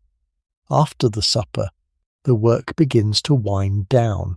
The dishes are washed. The kitchen is cleaned. The fires are damped down for the evening, with the embers being raked into a covered iron box where they will smoulder overnight, ready to be revived at 4 o'clock the next morning when the kitchen boy comes in to begin the cycle again. The cooks finish their tasks one by one and head off to their sleeping quarters. The master cook makes his final inspection of the kitchen, ensuring that everything is in order for the next day. He locks the spice cupboard, with its expensive contents that no one else is allowed to access. He locks the wine cellar, which falls under his joint authority with the yeoman of the cellar. He puts out the candles in the kitchen, except for 1 or 2 that will burn through the night for the kitchen boy's morning arrival. He goes to his own room in the household precinct and lies down on his bed and falls asleep almost immediately, in the way that physical workers fall asleep at the end of a long day. This is the basic rhythm of a working day in a Tudor great kitchen, beginning before dawn, ending well after dark, with 2 main meals as the focal points and a constant background of preparation and cleanup that fills the time between them. The rhythm is the same, more or less, every day of the year, with adjustments for the requirements of each day's menu and for the ceremonial occasions that punctuate the household calendar. I want to describe, in more detail, some of the aspects of the work that strike me as most interesting or most distinctive of the time. The spit roasting of meat was, in some sense, the central activity of a Tudor great kitchen, the thing that the great fires and the elaborate ironwork were principally designed to support. The household consumed enormous quantities of meat, much more than any modern household would consume, and most of that meat was prepared by roasting on a spit over an open fire. The numbers, when you stop to think about them, are striking. An average member of the upper household at this period consumed something like 2 or 3 pounds of meat per day, with the consumption rising further on feast days and special occasions. The lower household consumed less meat per person, but still consumed considerable amounts, particularly through the medium of pottage and stew. The total daily meat consumption of a household of 150 people on a normal day in the Tudor period came to perhaps 200 pounds of meat, which is to say roughly the meat from an ox, or 2 sheep, or 3 pigs, or a comparable mixture of some smaller animals. The kitchen had to produce this volume every day, with the roasting fires doing much of the heavy lifting in the cooking process. The spits themselves were heavy iron rods, perhaps 6 or 7 feet long, with sharpened ends that could be driven through a piece of meat to hold it in place during the cooking. There were different sizes of spits, depending on the size of the meat being cooked. The largest spits could accommodate a whole side of beef, weighing 40 or 50 pounds, with smaller spits for smaller pieces, and the smallest spits for individual birds or small joints. The spits were mounted in the spitjack, the iron framework that held them in position above the fire. The spitjack consisted of 2 vertical iron supports, one on either side of the fireplace, with notched horizontal bars that allowed the spit to be raised or lowered to different heights above the flames. A handle at one end of the spit could be turned by hand, by the turnspit boys, rotating the meat slowly so that it cooked evenly on all sides. More elaborate spitjacks, in the most modern Tudor kitchens, used a system of weights and pulleys to turn the spit automatically, with the boy's role reduced to winding up the mechanism periodically. Our kitchen tonight uses the older hand-turned system, with the turnspit boys providing the constant rotation. The roasting itself was a slow process, requiring careful management throughout.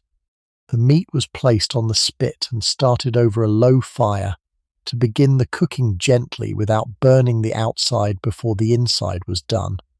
As the cooking progressed, the meat was raised higher above the fire, or the fire was built up beneath it, depending on the requirements of the cut. Throughout the cooking, the meat was basted regularly with the fat that was dripping into the dripping pan beneath, plus additional butter or oil as needed. The basting kept the surface of the meat moist and developed the rich brown crust that the roasted meat was supposed to achieve. The dripping pan, set beneath the spit, caught the juices and fats that fell from the meat during the cooking. This dripping was a valuable byproduct of the roasting process. It was used immediately for basting. It was collected and saved for use in other dishes, especially the pies and pastries that required animal fat in their preparation. It was rendered, when cooled, into the cleaner, clarified fat that could be stored for longer periods. The dripping was, in effect, a third product of the roasting, alongside the cooked meat and the rich pan juices that would be used to make the gravy. The cooking time for a roast varied considerably depending on the size of the meat, the temperature of the fire, and the desired degree of doneness. A side of beef weighing 40 pounds might require 6 or 7 hours of slow turning over a moderate fire. A whole roasted lamb, weighing perhaps 15 pounds, might take 3 or 4 hours. A capon or a pheasant, weighing a pound or two, might be done in 45 minutes or an hour. The roaster, the cook who supervised the spit roasting, had to judge the timing of each piece carefully, factoring in the variables and adjusting his schedule as the cooking progressed.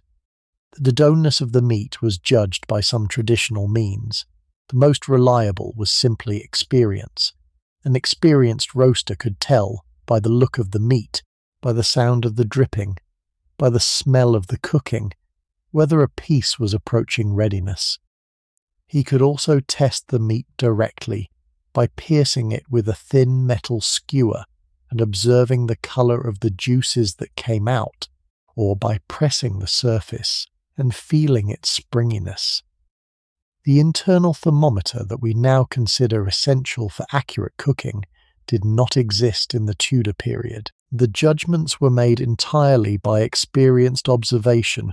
The variety of meats that were roasted in the kitchen of a great house was considerable. Beef, mutton, lamb, pork, and goat were the principal meats from domestic livestock. Venison, from the deer of the estate's park, was a regular feature, particularly during the autumn hunting season. Hare and rabbit were both eaten, with their preparation requiring particular techniques to compensate for their low-fat content. The birds included capons, hens, ducks, geese, pheasants, partridges, woodcocks, snipes, plovers, larks, and a number of others that would now be considered too small or too rare for general consumption. There were also the more spectacular birds that featured at the great feasts. Swans, peacocks, herons, and other birds of impressive appearance, which were served with their feathers reattached after cooking to create the dramatic visual effects that Tudor diners expected at formal banquets. The peacock in particular was a kitchen specialty that deserves a few words of description. A peacock served at a Tudor banquet was a piece of theatre as much as a piece of food.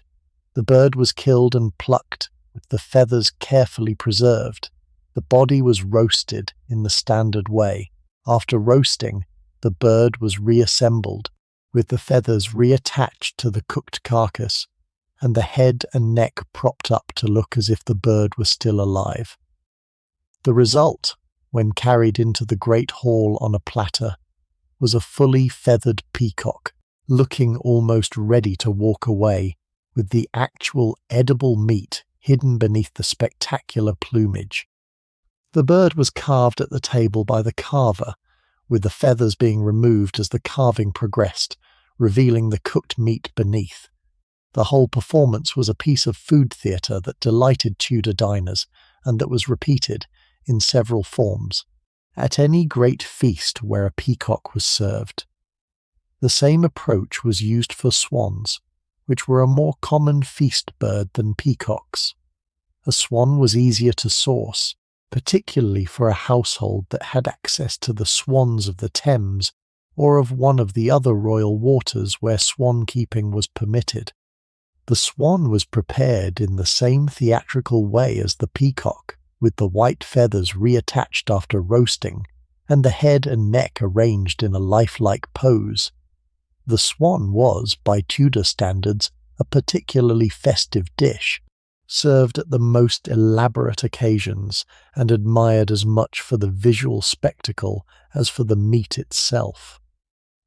The potages and broths that simmered constantly in the great cauldrons were the workhorse dishes of the Tudor kitchen. They fed the lower ranks of the household, in particular, who received their main caloric intake from substantial bowls of pottage rather than from the more elaborate dishes that went to the high table. They also formed the basis of many of the more refined dishes that did go to the high table, with potages serving as the foundation for sauces, stews, and the more complex preparations that the senior cooks worked on. A typical pottage was a thick stew, with a base of stock made from the bones and trimmings of the kitchen's meat, simmered for hours until rich and concentrated. To this base were added different vegetables, depending on the season and what was available. Onions and leeks were standard. Cabbage, in autumn and winter, was nearly always included. Carrots and turnips were used. Beans and peas, both fresh in summer and dried in winter, contributed substantial amounts of protein. Herbs, from the kitchen garden or from the herb pots that hung from the rafters, gave the pottage its flavour. Spices, in modest quantities, were added to the more refined versions that went to the upper tables. The pottages were not, in general, finished dishes that were prepared once and served. They were continuous preparations, simmering all day in the same cauldrons, with new ingredients added as they became available, and the contents being drawn off into bowls as needed. The cauldron of beef pottage that was started on Monday morning was still simmering on Friday, with ingredients having been added and removed throughout the week, with the basic broth refreshed periodically and the cauldron itself only emptied and cleaned once a week or so. This continuous simmering approach is something that no modern kitchen quite matches. It produced pottages of considerable depth and complexity of flavour, with the long, slow cooking developing the meat and vegetable flavours in ways that quicker preparations could not have achieved. The sauces were the responsibility of the saucier, who worked in the alcove off the main kitchen, called the saucery. The saucery was the most aromatic part of the kitchen, with the spices and herbs and vinegars and wines that the sauces required, all kept in close proximity. The saucier was generally one of the more skilled members of the kitchen staff, with a deep knowledge of the sauce traditions that the Tudor cookery had developed. There were several standard sauces that featured regularly in the kitchen's output. There was galantine, a rich brown sauce made with ginger, cinnamon, breadcrumbs, vinegar, and the pan juices from the roasting meat. There was mustard, prepared from ground mustard seeds and vinegar, served with most roasted meats. There was verjuice, the sour juice of unripe grapes or crab apples, used as the base for some lighter sauces. There was hypocras, the spiced wine that was as much a beverage as a sauce, served at the end of feasts as a digestive. There were the creamy sauces made with eggs, almonds, and milk. There were the fish sauces made with green herbs, anchovies, and white wine. The saucier worked his way through this repertoire day by day, producing the appropriate sauces for the day's meats and fish. Spices played a much larger role in Tudor cookery than they do in most modern English food. The Tudor period was, in this respect, a kind of high point in the use of spices in English cooking, with the Asian and Mediterranean spices being used in greater quantities than at any time before or since. Pepper, ginger, cinnamon, cloves, mace, nutmeg, saffron, cardamom, and others were standard ingredients in the kitchen's repertoire, used in quantities that would now seem extravagant for the dishes they appeared in. The spices were stored in the spice cupboard, a locked wooden cabinet that the master cook kept the key to. The contents of the spice cupboard were valuable enough that strict security was required. A pound of pepper in 1565 cost something like 2 shillings, which was several days' wages for a working labourer. A pound of saffron, the most expensive of all the common spices, cost something like 10 shillings, which was nearly a month's wages for the same labourer.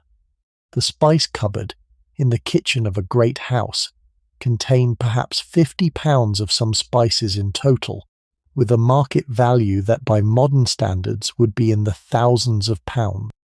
The master cook controlled access to this resource with the same care that the treasurer of the household controlled access to the strongbox. The spices were ground fresh, generally, on the day they were used. The kitchen kept a series of mortars and pestles for this purpose, and one of the regular morning tasks of the apprentices was the grinding of the day's spices.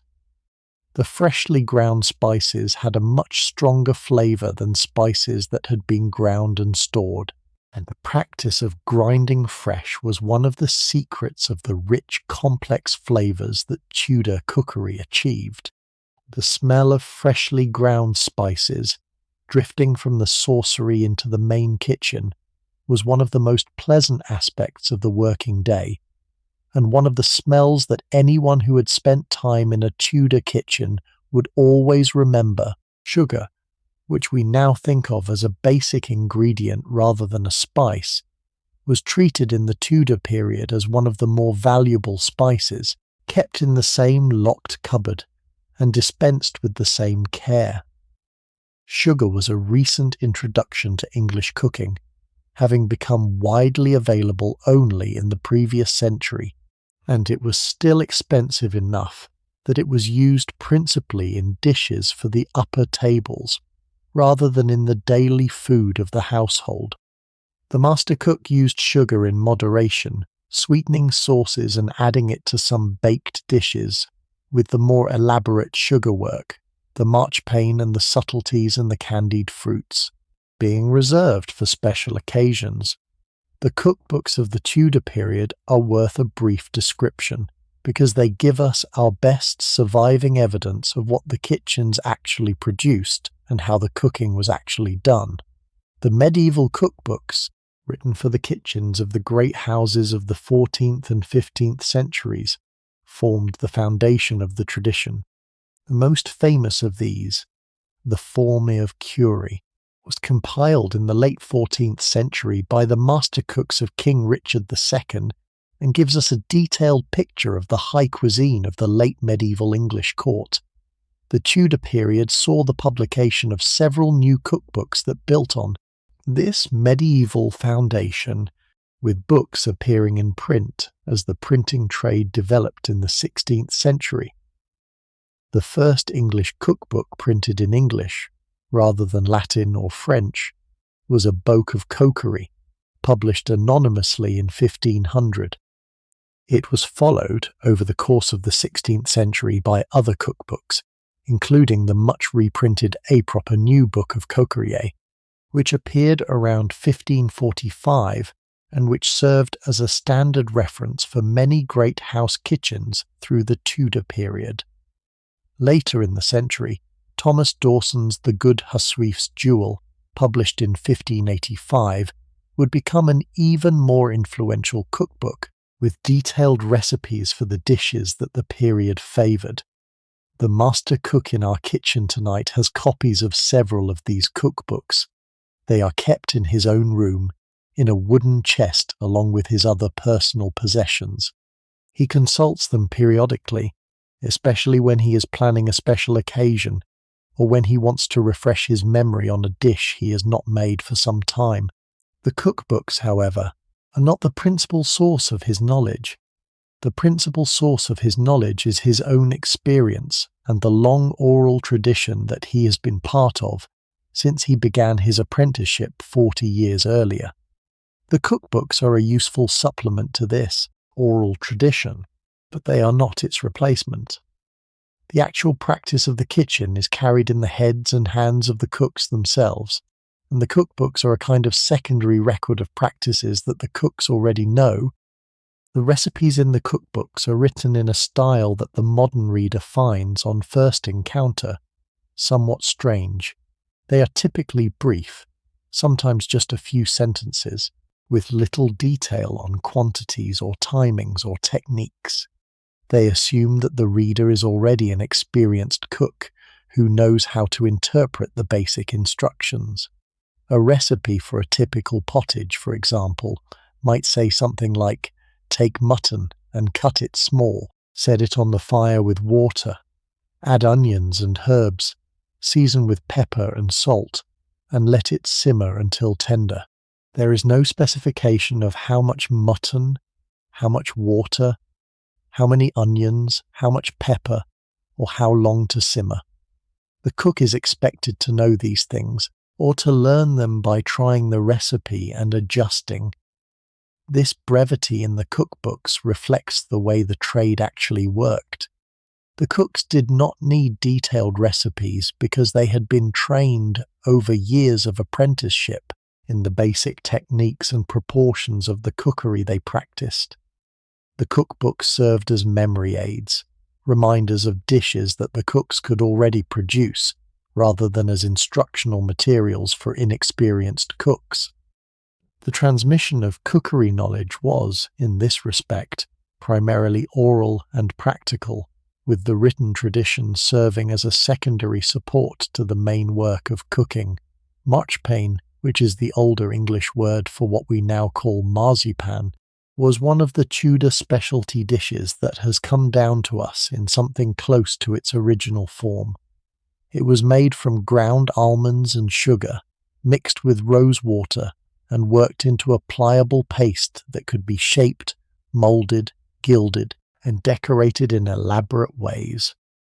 A great house kitchen produced marchpane for the dessert course of important meals, with the marchpane being shaped into elaborate forms, painted with food colourings made from several plants and minerals, and sometimes gilded with thin gold leaf for the most prestigious occasions. The making of marchpane is worth describing in some detail, because it captures something of the patient work that the more elaborate Tudor cookery required. The almonds, brought from London at considerable expense, were first blanched in hot water to remove their skins. The skinned almonds were then dried and ground in a mortar, with the apprentices taking turns at the pestle, working the almonds gradually finer and finer until they had reached the consistency of fine flour.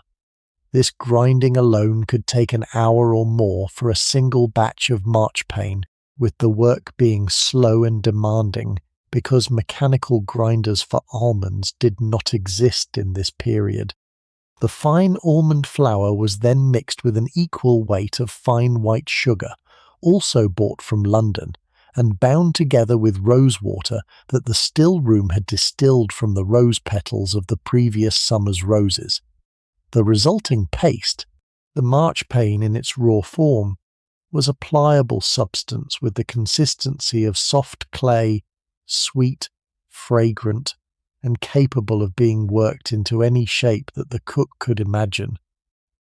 The paste was rolled out on marble slabs, dusted with finely ground sugar to prevent sticking, and cut or moulded into the desired shapes. Small marchpane confections might be molded by hand into the shapes of fruits, animals, or flowers, and then painted with food colorings to enhance the visual effect. Larger marchpane sculptures, the more elaborate centerpieces for important meals, might be assembled from multiple pieces of paste, with the sections glued together with fresh paste, and the whole structure built up over the course of days. The colors used to paint the marchpane were derived from some natural sources. Red came from beetroot juice or from cochineal, the dried insect dye that was just beginning to be imported from the New World. Yellow came from saffron infusions or from egg yolk. Green came from the juice of parsley or spinach, strained to a clear coloring liquid. Blue, which was the rarest color, came from some plant extracts that were not always reliable. Gold came from actual gold leaf, hammered to extraordinary thinness and applied to the marchpane surface with the kind of care that gilders of religious icons exercised on their work. The painted marchpane could be remarkably realistic, with the fruits and flowers being recognizable to any diner who looked at them, and the more ambitious sculptures being genuine works of art that the kitchen was justifiably proud of. The subtleties were the most elaborate of the sugar arts, and they deserve a description because they are one of the most distinctive and most lost features of the Tudor table. A subtlety was a sculpture made entirely or mainly of sugar paste, designed to be presented at the table between the courses of a great meal. The subtleties could be enormous. A great feast might feature subtleties 3 or 4 feet high, depicting scenes from mythology, from biblical history, from the heraldic devices of the host family, or from any other subject that the chief subtlety maker thought appropriate to the occasion. The subtleties were made over the course of days, sometimes weeks, by the saucier and the more skilled apprentices, with the sugar paste being shaped, moulded, painted, and assembled with the patient care of sculpture rather than of cookery. The subtleties were not generally eaten. They were displayed, admired, and then taken away to be either preserved for later display or discarded. The point of the subtleties was the visual spectacle, the demonstration of the host's wealth and taste, the entertainment of the diners between the substantial courses of the meal. The cost of producing a great subtlety was considerable in both materials and labour. The cost was, in fact, much of the point. The subtleties were a way of converting the household's wealth into a temporary edible monument to the family's standing, in a piece of conspicuous consumption that the Tudor period took to extraordinary lengths. In our kitchen tonight, there is no subtlety being prepared. The dinner and supper of an ordinary day did not feature subtleties. They were reserved for the great occasions, the family weddings and christenings and funerals, the visits of important guests, the major feasts of the church calendar, but the equipment for making subtleties is in the kitchen. The moulds, the pastes, the colourings, the tools for shaping and assembling. They are stored in a cabinet near the saucery, ready for use when the next great occasion arrives. The master cook, when he reviews his equipment in his quiet moments, takes a satisfaction in the subtleties he has produced over the years, the great sugar sculptures that have graced the family's most important tables, and that have, briefly, made the kitchen's work into something approaching a fine art. The fish days require their own particular description, because they were a regular feature of the Tudor kitchen calendar that had no real equivalent in later periods. The Tudor church calendar, even after the Protestant reforms, still observed certain days of the week as fish days, when the eating of meat was prohibited or discouraged for religious reasons. Wednesday, Friday, and Saturday were the standard fish days throughout the year. The whole season of Lent, the 40 days before Easter, was a fish season, Other fast days, scattered through the calendar, also required fish to be served instead of meat.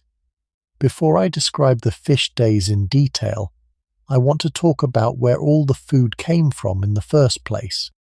The supply chain that fed a Tudor great kitchen was an enterprise of considerable complexity, drawing on a wide range of sources across the estate and beyond, and managed by an army of household officers whose job it was to keep the kitchen supplied with the constant flow of ingredients that the work required. Most of the basic ingredients came from the estate itself. The wheat for the bread was grown in the home farm, which occupied a substantial portion of the estate's arable land.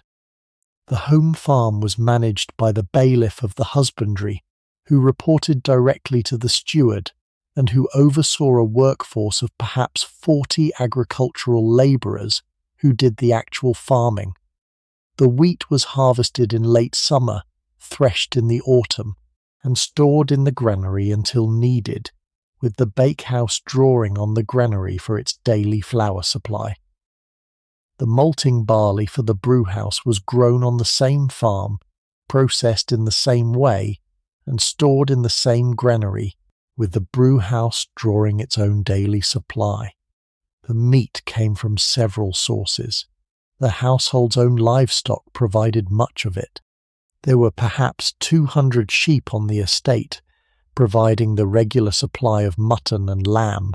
There were perhaps 40 cattle, providing the beef. There were perhaps 30 pigs, providing the pork and the bacon. There were several dozen each of geese, ducks, and chickens, providing the poultry that the kitchen used. The slaughtering was done by a butcher employed by the household, with each animal being killed and prepared as needed, with no large supply of slaughtered meat being kept in advance because of the difficulty of preserving fresh meat for any length of time before refrigeration.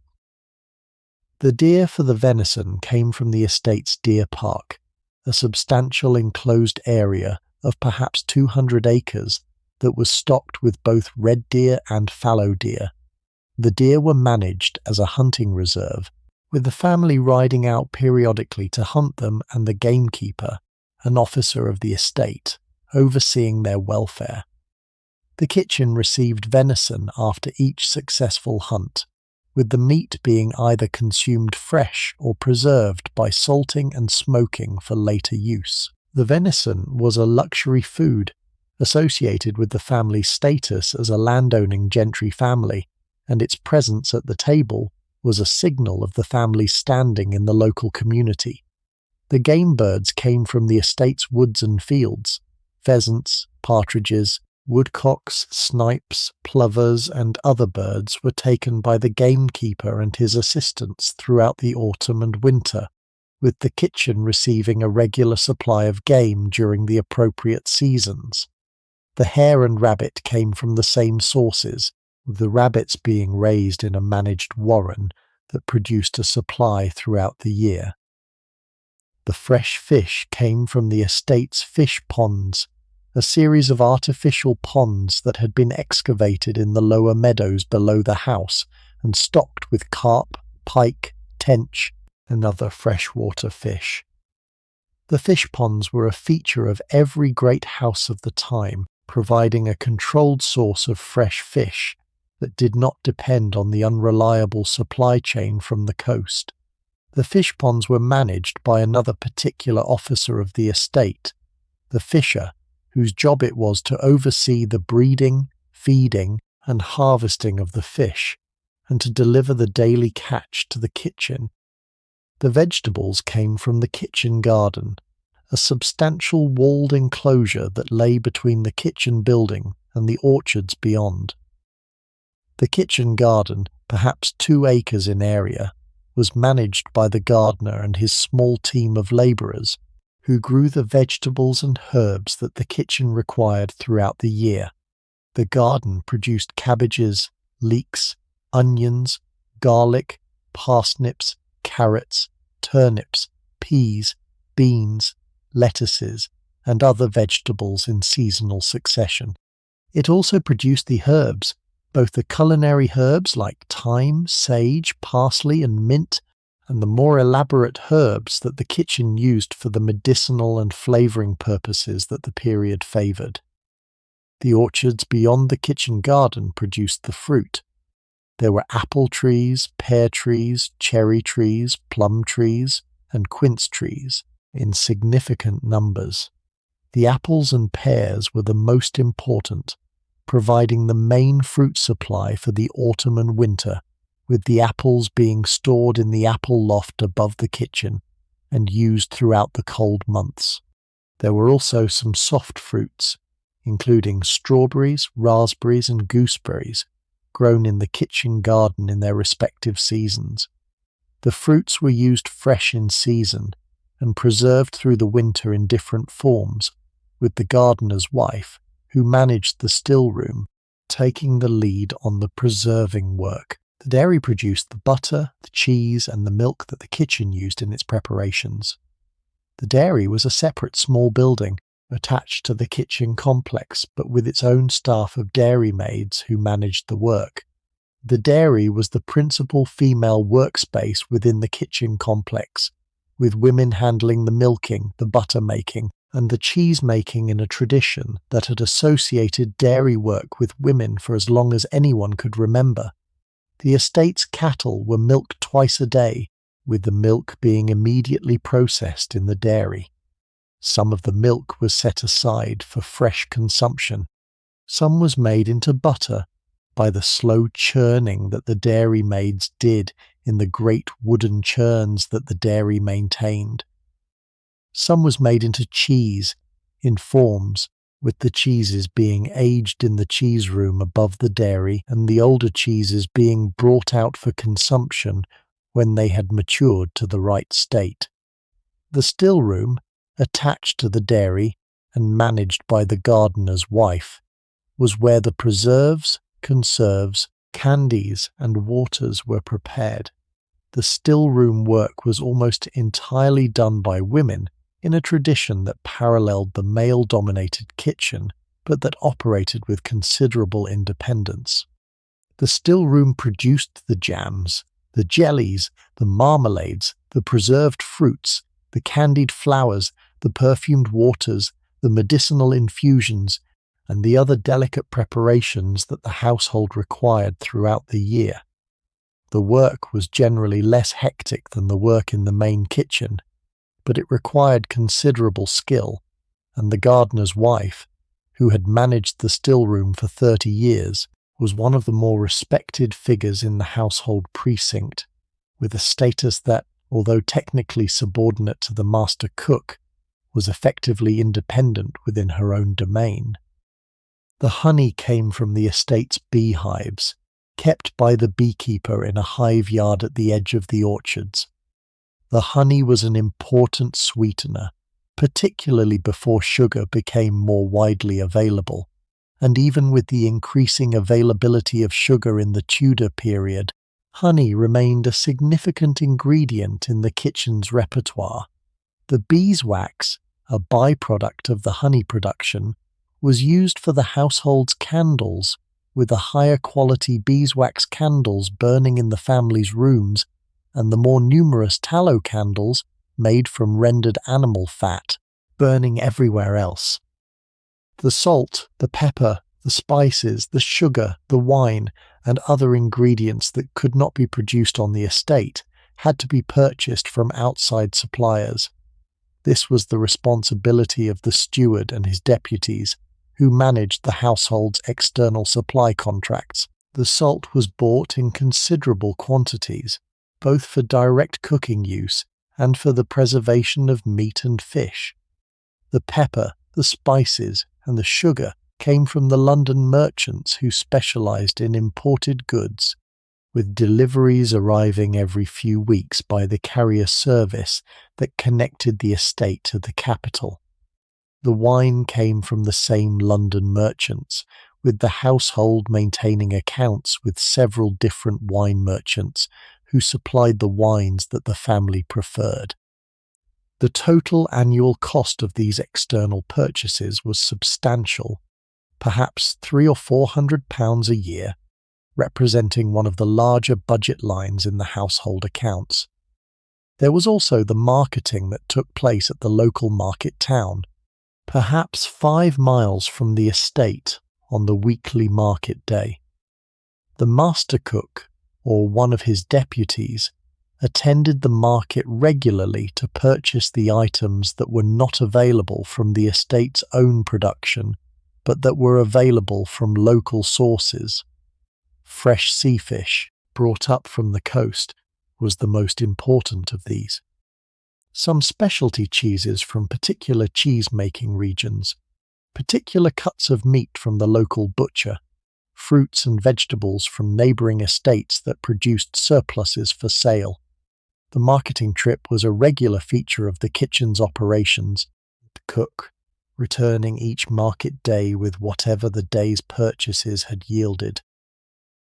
This whole supply chain, from the home farm to the kitchen garden to the deer park to the fish ponds to the dairy to the bakehouse to the brewhouse to the still room to the local market to the London merchants, came together in the kitchen, where the master cook and his staff transformed the raw materials into the finished meals that the household consumed. The kitchen was the focal point, the place where everything converged, but the supply chain that fed it stretched out across the estate and beyond, involving dozens of officers and labourers and tradesmen in the larger enterprise of feeding the household. Antatrian. The kitchen, on a fish day, ran in a different mode. The roasting fires were quieter, with less meat to cook. The boiling station took on more importance, with some fish being prepared in the cauldrons. But the sorcery worked on the lighter sauces appropriate to fish. The meat, fish, and dairy distinctions of the medieval church were still being observed, in modified form, in the household's cooking, even after the Reformation had removed much of the religious force from the practice. The custom continued partly out of religious habit, partly out of the practical necessity of giving the household some variety in its diet, and partly because the fish supply chain, which had grown up over centuries to support the medieval church's fish requirements, was still in place and still producing the substantial quantities of fish that English households consumed. The fish came from some sources. Saltwater fish, particularly herring and cod, were brought up from the coast in barrels of brine, a journey of several days that was managed by the fishmongers' networks that supplied the inland markets. Freshwater fish, particularly carp and pike and tench, were drawn from the estate's own fish ponds, where they had been bred and raised under controlled conditions for exactly this purpose. Eels were a major source of protein, with both river eels and saltwater eels featuring regularly. Salmon, when in season, was a luxury fish particularly prized for its rich flavour and its versatility in preparation. Shellfish, including oysters and mussels, were available from the coast, although they did not travel as well as the fish in barrels, and were therefore less common in inland households than they had been on the coast. The preparation of fish was, in some ways, more delicate work than the preparation of meat. Fish overcooked easily. Fish dried out if not properly tended. Fish did not respond well to the long, slow roasting that worked so well for meat and required different techniques. The Tudor cook had a substantial repertoire of fish preparations, including poaching in wine and herbs, baking in pastry crust, frying in butter, grilling on small grates, and the methods of pickling and salting that preserved the fish for later use. The fish days were, for the kitchen, a chance to exercise these other skills in a little less hectic atmosphere than the meat days produced. Now let me describe what happened upstairs when the food finally reached the Great Hall. The Great Hall of a Tudor great house was the principal public room, the place where the family and the household ate, where guests were received, where the ceremonial occasions of the household calendar were observed. It was a large room, often the largest in the house, with a high vaulted timber roof and great mullioned windows letting in the daylight. At one end of the hall was the high table, where the family and the most senior officers of the household sat. The high table was often raised on a platform, the dais, separating it visually from the rest of the room. Along the sides of the hall were the long tables where the rest of the household sat, arranged according to a strict hierarchy of rank that determined exactly who sat where. The dinner began at 11 in the morning, with the family taking their seats at the high table and the rest of the household filing into their assigned places along the side tables. The steward of the household supervised the seating arrangements, ensuring that everyone sat in the position appropriate to their rank. The household chaplain said grace in a brief Latin formula that was the standard for Tudor great houses. The first course was then carried in a procession of servants who brought the dishes from the kitchen and placed them on the tables in the order specified by the master cook. The first course of a Tudor great house dinner was substantial. It included the principal roasts, the meat pies, the boiled and stewed dishes, and the bread and butter that supported them. The dishes were placed in the centre of the tables, where the diners could reach them, with the senior diners at each table being served first, and the rest of the table helping themselves after the seniors had taken what they wanted. The portions were considerable. A Tudor diner of the upper ranks might consume several pounds of meat in the course of a single dinner, supplemented by substantial quantities of bread and beer. The procession of dishes from the kitchen to the hall was itself a piece of household ceremony. The dishes were carried by servants in pairs, with one servant in front and one behind, holding the heavy serving platters between them. The senior of the two would precede the dish into the hall, calling out the name of the dish in a clear voice as it entered, so that the assembled diners knew what was coming. The procession was led by the sewer, the senior officer responsible for the table service, who walked at the head of the procession and directed the placement of each dish on the tables. The sewer was a position of considerable responsibility, requiring detailed knowledge of the proper sequence of dishes, the proper placement on each table according to the rank of the diners, and the proper coordination with the kitchen to ensure that the dishes arrived at the right intervals. The carving of the meat at the table was another piece of ceremony. The carver, the senior officer responsible for this work at the high table, was always a man of some standing within the household, often a younger son of a gentry family who was learning the customs of household service before establishing himself in the world. The carver stood beside the high table with his carving knives and his tools laid out on a side table beside him.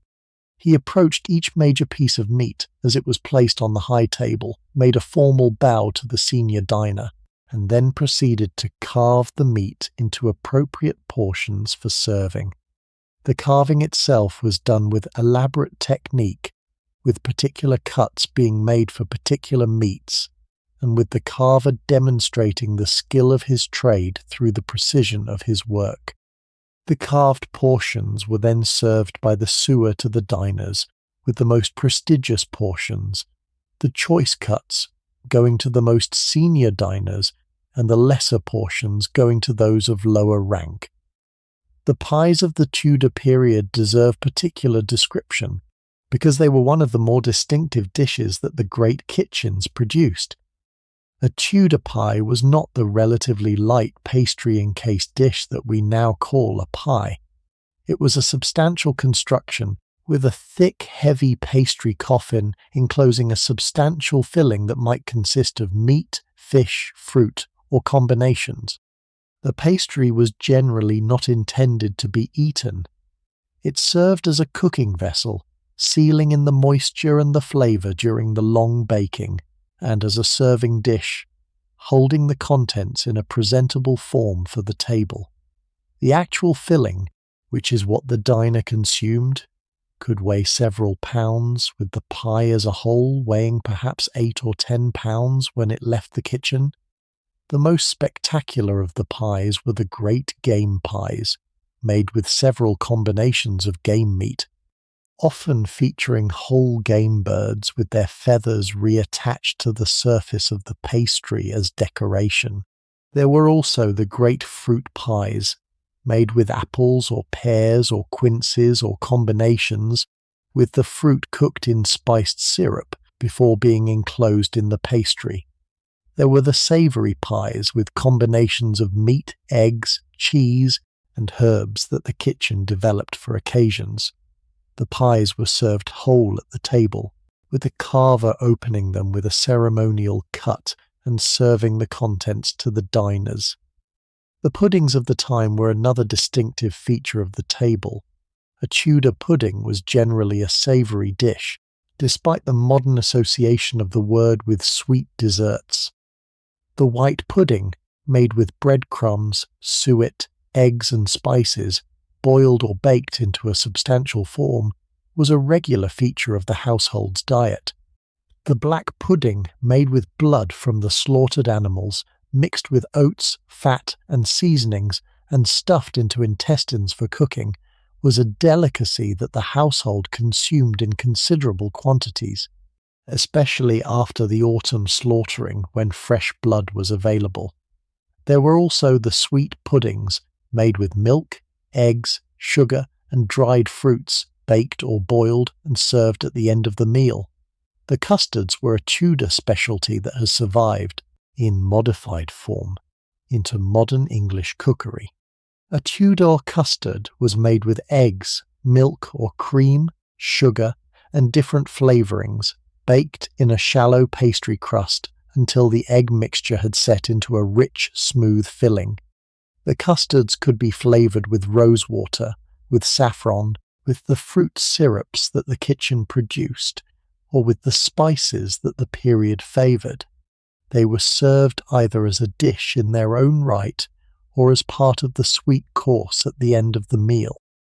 The custard tradition that came down through subsequent centuries to produce the custards and trifles and pastries of later English cookery began, in many ways, in the great kitchens of the Tudor period. The second course followed the first, after the dishes of the first course had been cleared. The second course was generally lighter than the first, featuring smaller dishes, more sauces, the roasted birds, the fish preparations, and the more elaborate dishes that the saucier had prepared. There might also be salads, in season, made from the greens and herbs that the kitchen garden produced. Pique? The third course, when it was served, was the dessert course in the older medieval sense of the word. This was the sweet course, featuring the sugar dishes, the marchpane, the fruits, the comfits, and the sweet wines that closed the meal. In the most elaborate dinners, the third course was served in a separate room, the banqueting house, which was a detached building at the far end of the gardens, where the family and the most important guests would retire after the main meal for the sweet course. The banqueting house was a Tudor and Elizabethan architectural feature, an ornate building that served no other purpose than to provide a setting for the closing course of a great meal. The banqueting houses of the time were often elaborately decorated, with painted ceilings, plasterwork, and views over the gardens, designed to provide a pleasing setting for the leisurely consumption of the sweet course. After the dinner, the household dispersed to its afternoon activities. The family went to their private rooms or out to the gardens. The household officers returned to their duties. The kitchen staff began the clean-up and the preparation for the evening supper. The dishes were washed. The leftovers were sorted. The food that could be reused was returned to the kitchen for the next meal or for the staff's own consumption. The food that could not be reused was given to the almoner, who distributed it to the poor of the parish in the daily charity that every great household was expected to provide. The cycle continued, with the afternoon's preparations for the supper beginning almost immediately after the dinner had finished. The almoner is worth a brief separate description, because his work was a regular feature of the kitchen's daily output that has no real equivalent in modern household management.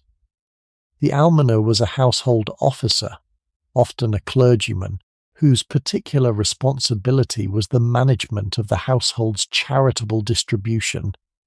Every great household was expected to provide for the parish poor, and most did so through the daily distribution of leftover food from the kitchen.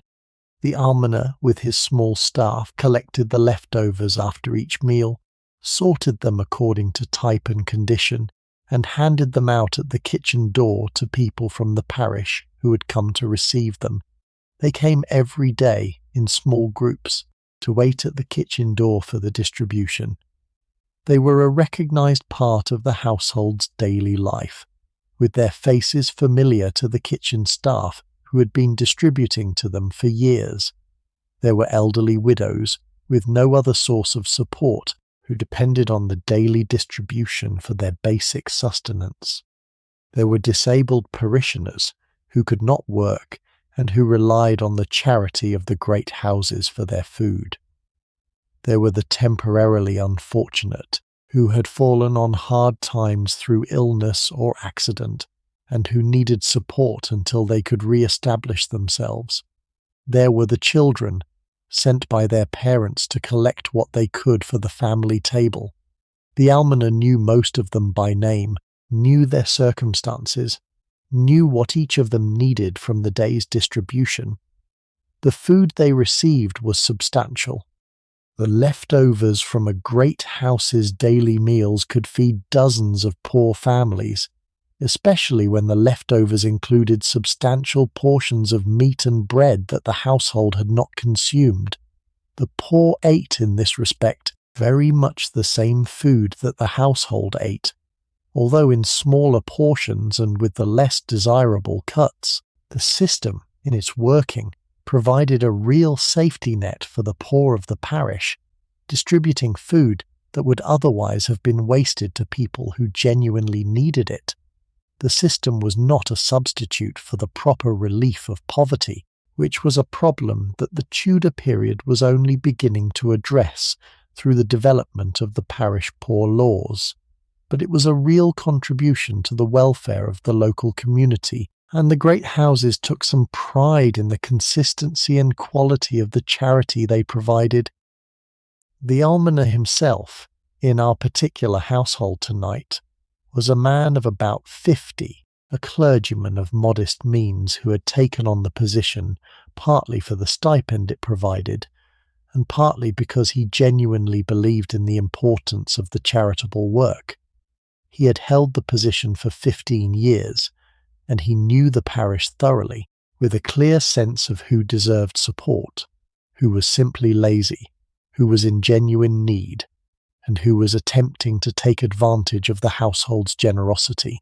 He exercised his judgment carefully, ensuring that the food went to those who most needed it, while not encouraging the sort of dependence that would discourage the poor from seeking work when work was available.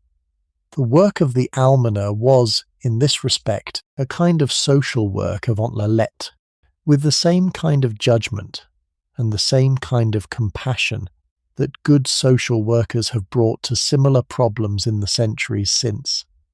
The supper was a less elaborate meal than the dinner.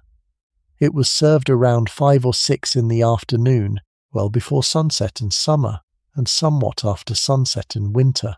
It featured fewer dishes, smaller portions, and a less formal seating arrangement. The family and the household ate, and then the household dispersed for the evening, with the family generally retiring to the parlour or the long gallery for music, conversation, or reading, and the household staff going to their sleeping quarters. The kitchen, after the supper, began its final clean-up. The fires were damped, the pots were washed, The tables were scrubbed. The floor was swept. By 8 or 9 in the evening, the kitchen was largely empty, with only the kitchen boy remaining to bank the fires and to ensure that the embers would last through the night. The master cook made his final rounds. The keys were turned in the locks. The kitchen, after a working day of perhaps 16 hours, was finally still. This rhythm, this daily cycle of preparation and service and cleanup, repeated itself every day of the year, with the only major variations being the seasonal differences in the available ingredients and the occasional ceremonial occasions that required special preparations. The kitchen was, in this respect, one of the most constant features of the household's life. It worked every day to produce the meals that everyone depended on. It worked through the winter and the summer, the harvest and the lean season, the festivals and the ordinary weeks. It was the engine of the household in a sense, providing the energy that everyone else lived on. The ceremonial occasions, when they came, transformed the kitchen for several days at a time. A great feast, whether for a wedding, a christening, the visit of an important guest, or one of the major festivals of the year, required preparations that began a week or more in advance, and that pushed the kitchen to the limits of what it could produce. Christmas was the largest of these annual festivals. The 12 days of Christmas, from December the 25th through January the 6th, were a continuous period of feasting and celebration, with the household swelling to its largest size of the year and with guests arriving and departing throughout the period. The kitchen, during the Christmas season, worked at maximum intensity for almost 2 full weeks, producing meals of a scale and elaboration that the rest of the year did not require. The preparations for Christmas began in November, with the master cook and the steward making detailed plans for the season's meals. The slaughtering of pigs and other livestock was scheduled for late November, providing the meat that would be salted, smoked, and otherwise preserved for use through the festival. The boar's head, the most ceremonial of the Christmas dishes, was prepared from one of the household's pigs, with the head being cooked, decorated, and presented at the Christmas dinner with elaborate theatrical effect. The preserved meats, the hams and the bacons and the smoked sausages, were made in quantities sufficient to support the household's increased consumption through the season. The mince pies, which in the Tudor period were a savoury dish containing actual minced meat along with the dried fruits and spices, were prepared in vast quantities. The recipes called for the meat to be cooked and chopped, mixed with currants, raisins, prunes, dates, sugar, and the spices that the kitchen kept in stock, and baked in pastry coffins that the bakers produced specifically for the purpose. The pies could be made several weeks in advance and stored, with the rich filling and the heavy pastry crust preserving them adequately for several weeks. By the time Christmas arrived, the kitchen had perhaps 200 mince pies in storage, ready to be served throughout the 12-day festival. The Christmas pottage, which would later evolve into the plum pudding of later centuries, was prepared in great quantities. It was a thick stew of mutton, beef, breadcrumbs, prunes, raisins, currants, and spices, simmered for hours and served as one of the standard dishes of the Christmas season. The Christmas frumenty, a thick wheat porridge sweetened with honey and spices, was another seasonal staple. The roasted meats, including the boar's head, the great roasts of beef, the ceremonial peacocks and swans, all featured at the major Christmas dinners. The marchpane and the subtleties came into their own at Christmas. The saucier and his assistants worked through November and early December on the production of elaborate sugar sculptures for the Christmas dinners. There might be 6 or 8 different subtleties produced for the season, each one designed for a meal, each one taking days of work to produce. The subtleties were the crowning achievements of the kitchen's annual work, and they were displayed at the Christmas meals with all the formal ceremony that the period attached to such things. The 12th night feast, on January the 6th, was the climax of the Christmas season and the most elaborate single meal of the year. The high table for 12th night might feature 30 or 40 different dishes, served in 3 or 4 courses over the course of several hours.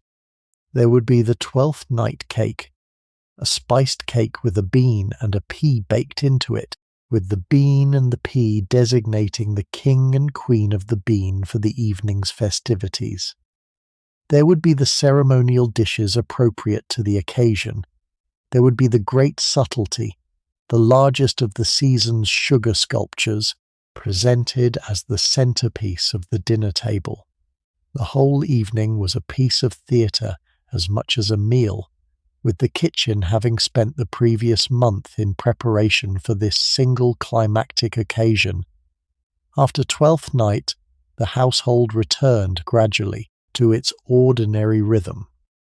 The kitchen, exhausted from the intensity of the Christmas season, resumed its routine work at the lower level of activity that the rest of the winter required. The cooks, who had worked extra hours throughout the festival, took whatever rest they could in the days following 12th night, with the master cook giving the staff a few additional half days off to recover before the work returned to its normal pattern.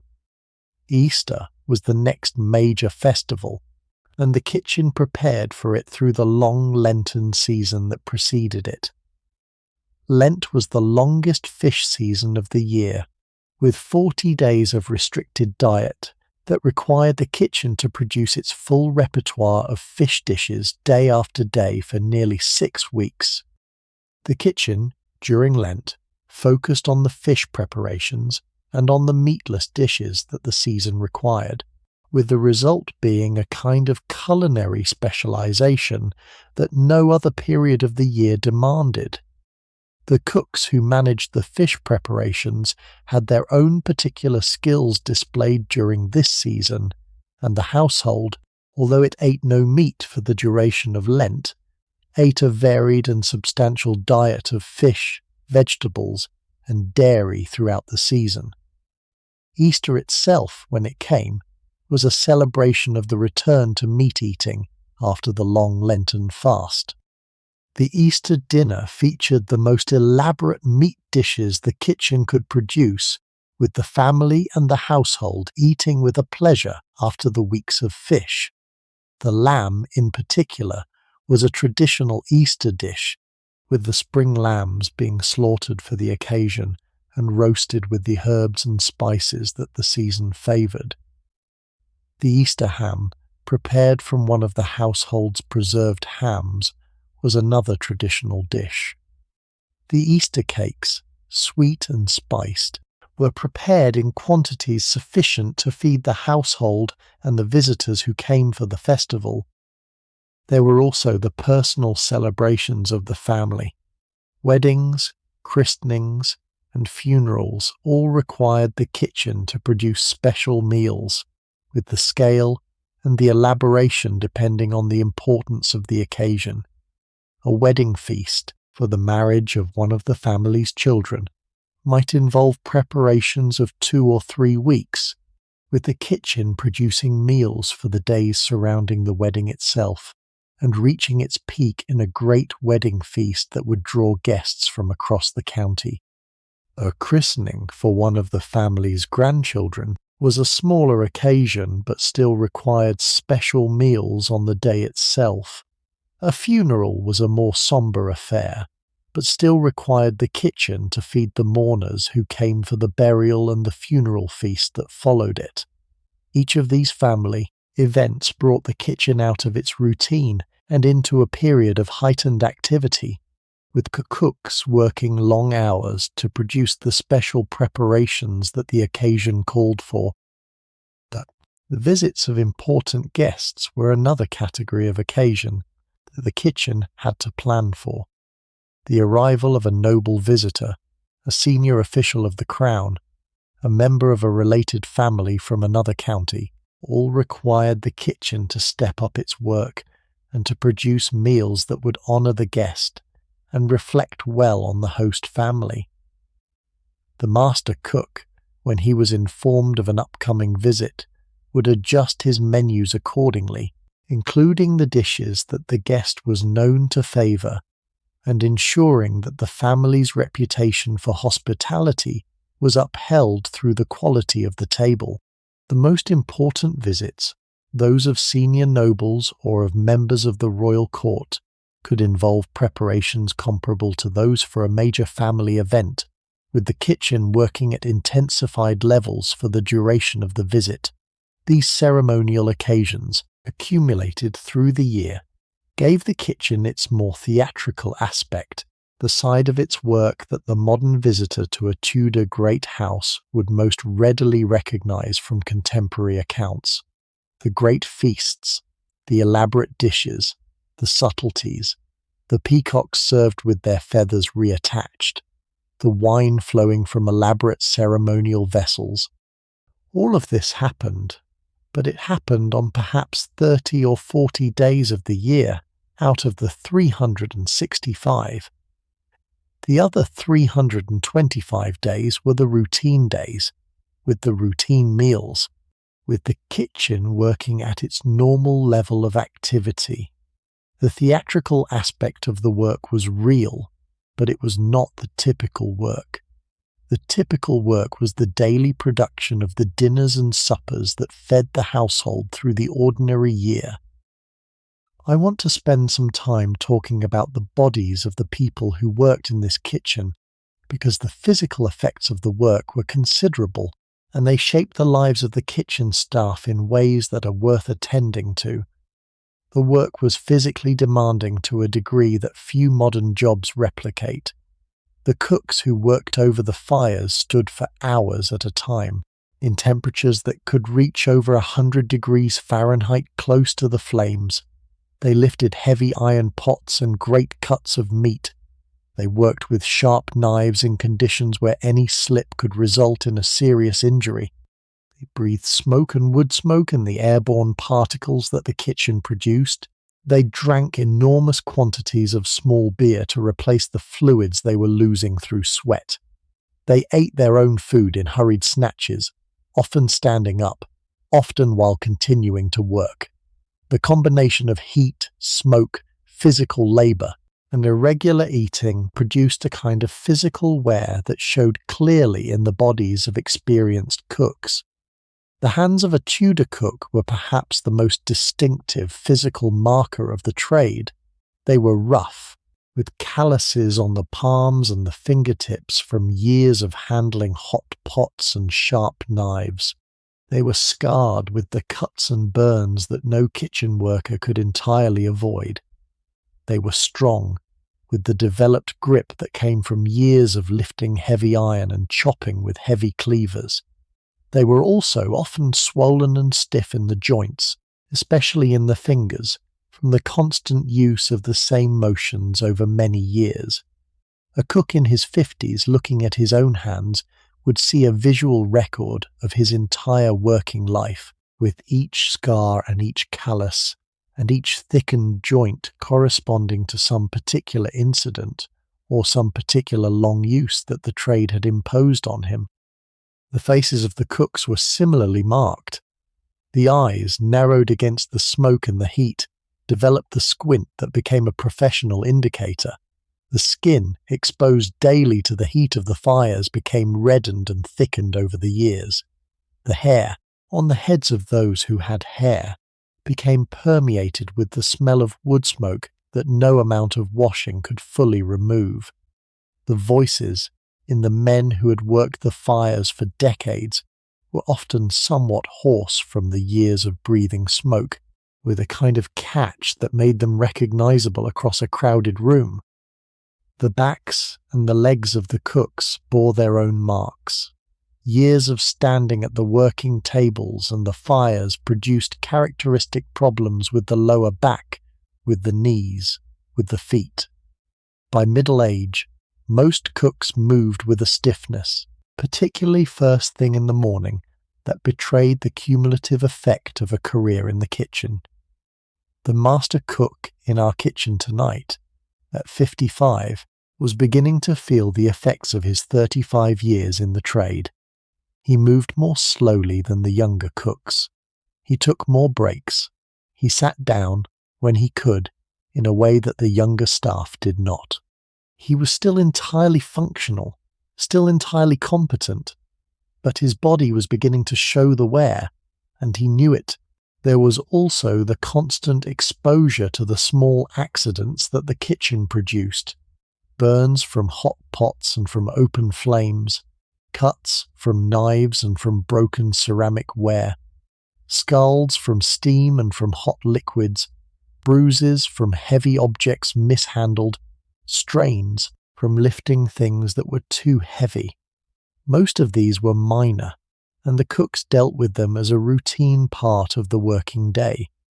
Some of them were more serious, and would lead to days or weeks off work, with the cook in question recovering in the household's small infirmary while his colleagues covered his duties. A few of them, occasionally, were genuinely dangerous, with the worst kitchen accidents producing serious burns or deep cuts that could require medical attention beyond what the household could provide, and that, in the worst cases, could be fatal. The kitchen was, in this respect, a workplace where injury was a constant background possibility, with the cooks accepting this risk as part of the work in the way that all skilled physical workers do. The diet of the kitchen staff was at the same time both better and worse than what most working people ate in this period. Better because the kitchen had access to a constant supply of food, with the staff eating both their own daily meals and the leftovers from the upper household's table. Worse because the eating was often hurried and irregular, with cooks consuming their food in snatches between tasks rather than in proper meals, and because the food the staff ate was often the less appealing parts of what the kitchen produced, with the better cuts going upstairs and the trimmings and the leftovers going to the kitchen staff. The kitchen staff ate, generally, 3 meals a day. Breakfast was a quick affair taken before dawn, of bread and small beer, with a little cheese or cold meat from the previous day. Dinner was their main meal, eaten at the working tables in the kitchen during the brief pause in the middle of the day, of pottage and bread and meat and beer in substantial quantities. Supper was a smaller meal, taken in the late afternoon after the household supper had been served, of whatever was available from the day's production. The total caloric intake of a kitchen worker in this period was actually quite high, perhaps 4,000 or 5,000 calories a day, reflecting the very heavy physical demands of the work. The food was rich in fats and proteins, lower in vegetables than modern nutritional thinking would recommend, and accompanied by the daily ration of small beer that gave the staff their fluid intake and a certain amount of low-grade alcohol throughout the working day. The sleeping arrangements of the kitchen staff varied with their rank. The master cook had his own room in the household precinct, with the privacy and the comfort that his position warranted. The yeoman cook had a room of his own, less elaborate than the master cook's, but still private. The children of the kitchen shared rooms in pairs, with the more senior having the better accommodations. The apprentices and the scullions slept in a dormitory above the bakehouse, in a long communal room with a row of straw pallets along each wall, with each man's possessions kept in a wooden chest at the foot of his bed. The dormitory was warm because of its position above the constantly working bakehouse below, but it was also crowded and not particularly private, with the noises and smells and habits of a dozen men sharing the same space, producing the close communal atmosphere that all such institutional sleeping arrangements produce. It is worth pausing here to think about the family upstairs, the people for whom all of this work was being done. The lord and the lady of the house, in 1565, were a couple in their middle years, with 3 living children and a household of relations and dependents who circulated through the house at times. The lord was a man of perhaps 45, who had inherited the estate from his father some 12 years earlier, and who had served the Queen's government in some local capacities, including as a justice of the peace and as a deputy lieutenant of the county. The lady was a woman of 40, the daughter of a neighbouring gentry family who had married into the household 20 years earlier, and who managed the female side of the household with the same competence that her husband managed the male side. They were not great nobles. They were substantial gentry, of the kind that formed the backbone of the English political and social system in the Tudor period. Their relationship to the kitchen was a curious one. They depended on the kitchen, absolutely, for the daily food that sustained their household, and that allowed them to fulfill the obligations of hospitality that their station required. They had detailed views on the food they wanted, with particular preferences and dislikes that the master cook had learned over the years of his service to them. They consulted with the steward, and occasionally with the master cook directly about menus for important occasions. But they had very little direct knowledge of the actual work of the kitchen.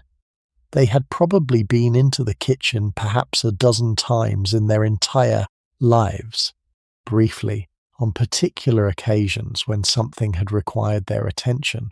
They had no detailed understanding of how the kitchen operated, how the staff was organised, how the work was done. The kitchen was, for them, a kind of black box that produced the meals they ate, with the inner workings of the box being entirely opaque to them. As this kind of separation between the consumers of food and the producers of food was not, in the Tudor period, considered particularly remarkable. It was the standard arrangement for a great house of the time, with the family living in the upper rooms and the kitchen functioning in the lower rooms, with very little direct contact between them. The steward and the senior household officers managed the interface between the two worlds, communicating the family's wishes to the kitchen and bringing the kitchen's output to the family's table. The arrangement worked in the sense that it produced the meals that everyone needed, but it created a kind of social distance between the two halves of the household that the modern democratic spirit finds somewhat strange. The cooks knew the family did not know the cooks. The food flowed in one direction, the orders flowed in the other. The two halves of the household existed in their separate worlds, connected by the daily ritual of the meal, but otherwise largely apart. The family's experience of the food, when it arrived at their table, was very different from the experience of the cooks who had produced it. The family saw the finished dishes, presented elegantly on silver platters, served by liveried servants in the formal atmosphere of the great hall. They tasted the food in its finished form, in the carefully balanced quantities that the sewer and the carver had arranged. They ate at leisure, with the comfort of cushioned seats and the entertainment of music or conversation, in a setting designed for relaxation and pleasure. The cooks, meanwhile, had spent 6 or 8 hours producing the food, in the heat and noise and pressure of the kitchen, with the practical problems of timing and coordination that the production of a great meal required. The two experiences, the production and the consumption, were so different. that they almost seemed to belong to different worlds, although they were happening in the same building, on the same day, with the same food at the centre of both. The cooks had little personal life outside the kitchen, in the sense that their working hours filled most of their waking time. The kitchen worked 7 days a week, with the cooks getting only the occasional half-day off, and sometimes not even that. The days off, when they came, were generally on Sundays, after the morning service in the household chapel, with the cook spending the afternoon doing whatever he wanted to do before returning to work for the evening supper. The married cooks, of whom there were a few in any large kitchen, lived with their families in cottages on the estate, but they saw their families only briefly before dawn or after dark, for the few minutes of contact that the working schedule allowed. The unmarried cooks, who were the majority, lived essentially monastic lives in the kitchen and the dormitory, with whatever personal life they had developing within the community of the kitchen staff itself. This was the texture of working life in a Tudor great kitchen: long hours, hard physical work, substantial food but irregular eating, limited sleep, few breaks, the constant background heat and smoke and noise, the occupational hazards, the marks on the body that gradually accumulated over the years. It was not an easy life. It was also, for those who chose it and stuck with it, a life with its own particular rewards. The skill of the trade was real, and the masters of it took genuine satisfaction in their work. The community of the kitchen was close, with the long hours and the shared difficulties producing strong bonds between the cooks who worked together. The food itself, the production of meals that fed and pleased the household, was a source of professional pride that the cooks of any era would recognize. The kitchen was not a glamorous place by any standard, but it was a real one with its own dignity and its own meaning. And the people who worked there understood themselves as practitioners of an honourable trade. I want to spend a few minutes describing how the kitchen changed through the seasons of the year, because the work followed a cycle that reflected the agricultural and natural rhythms of the world outside.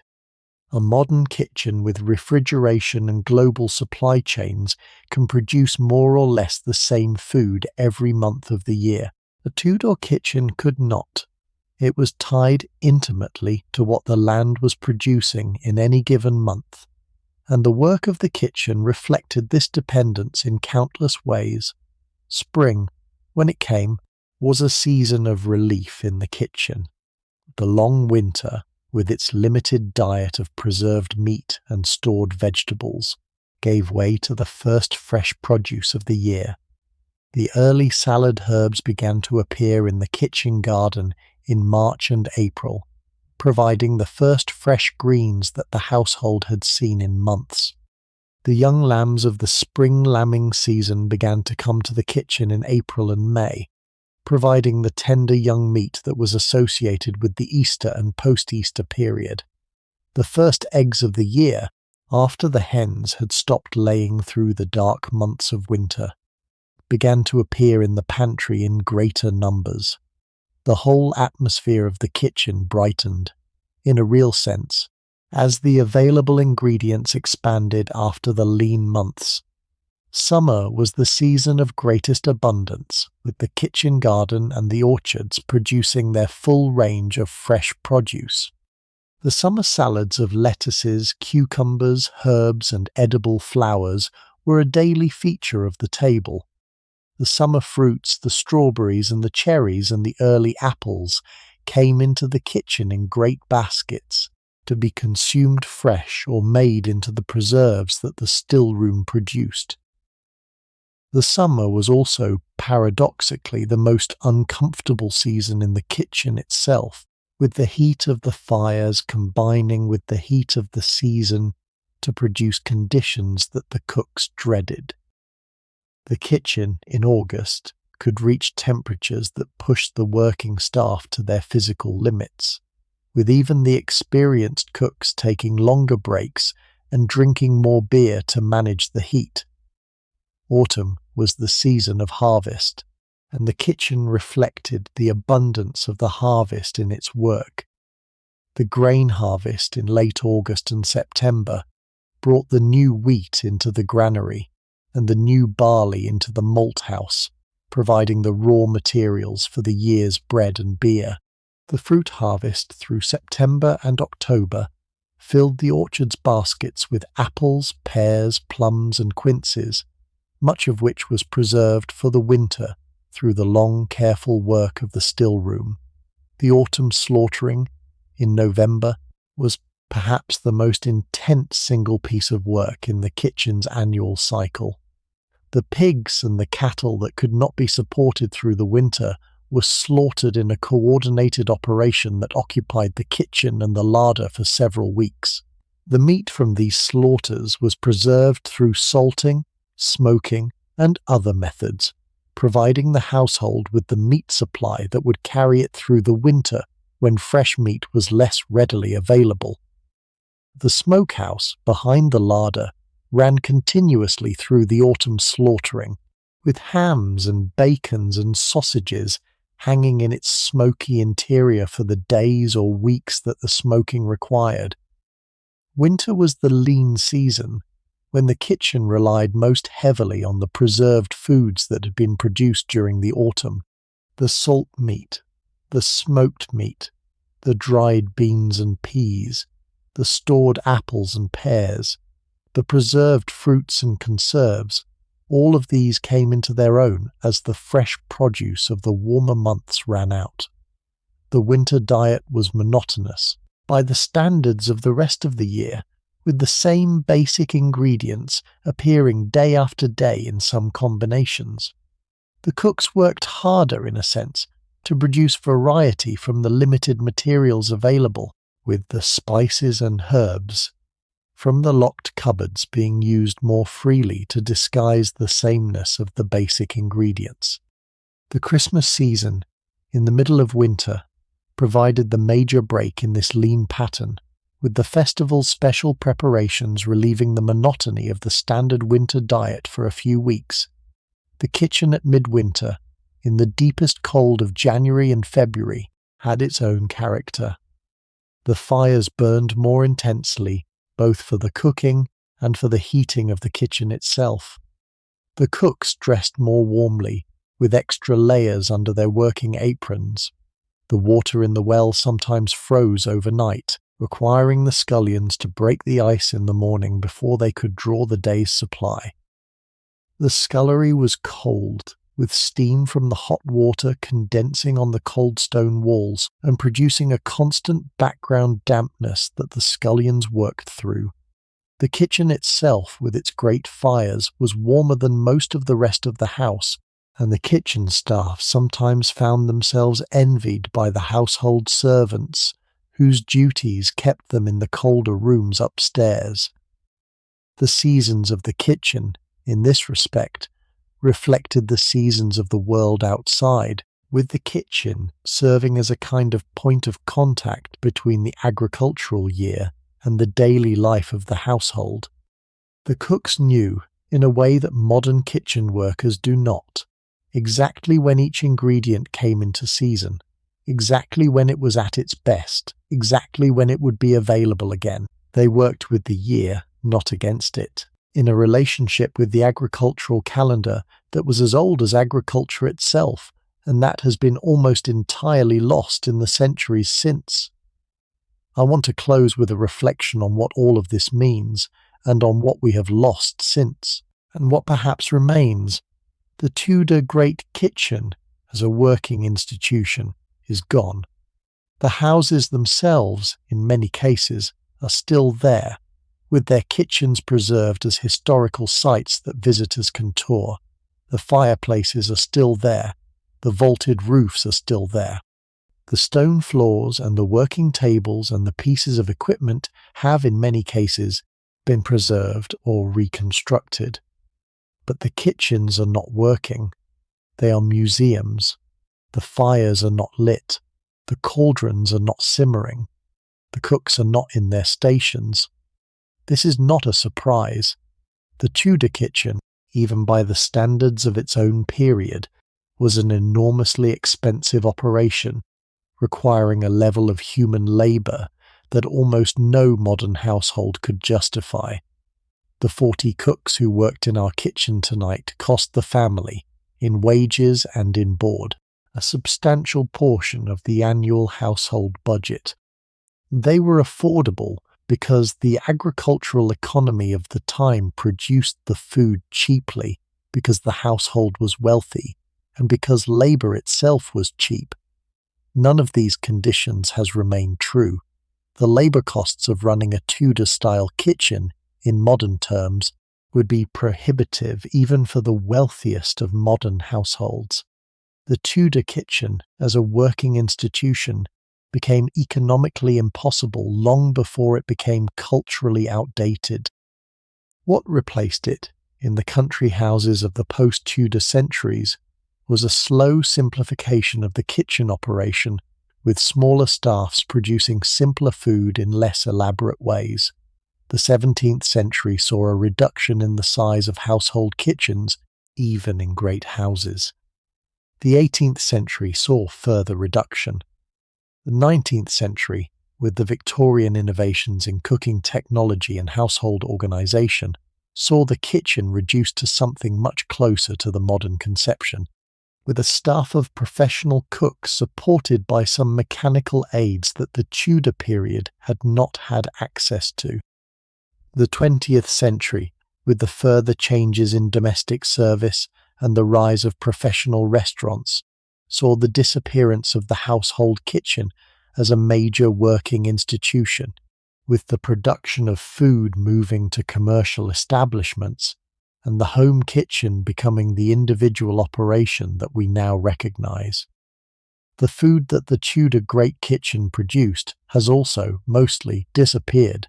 The marchpane and the subtleties are gone.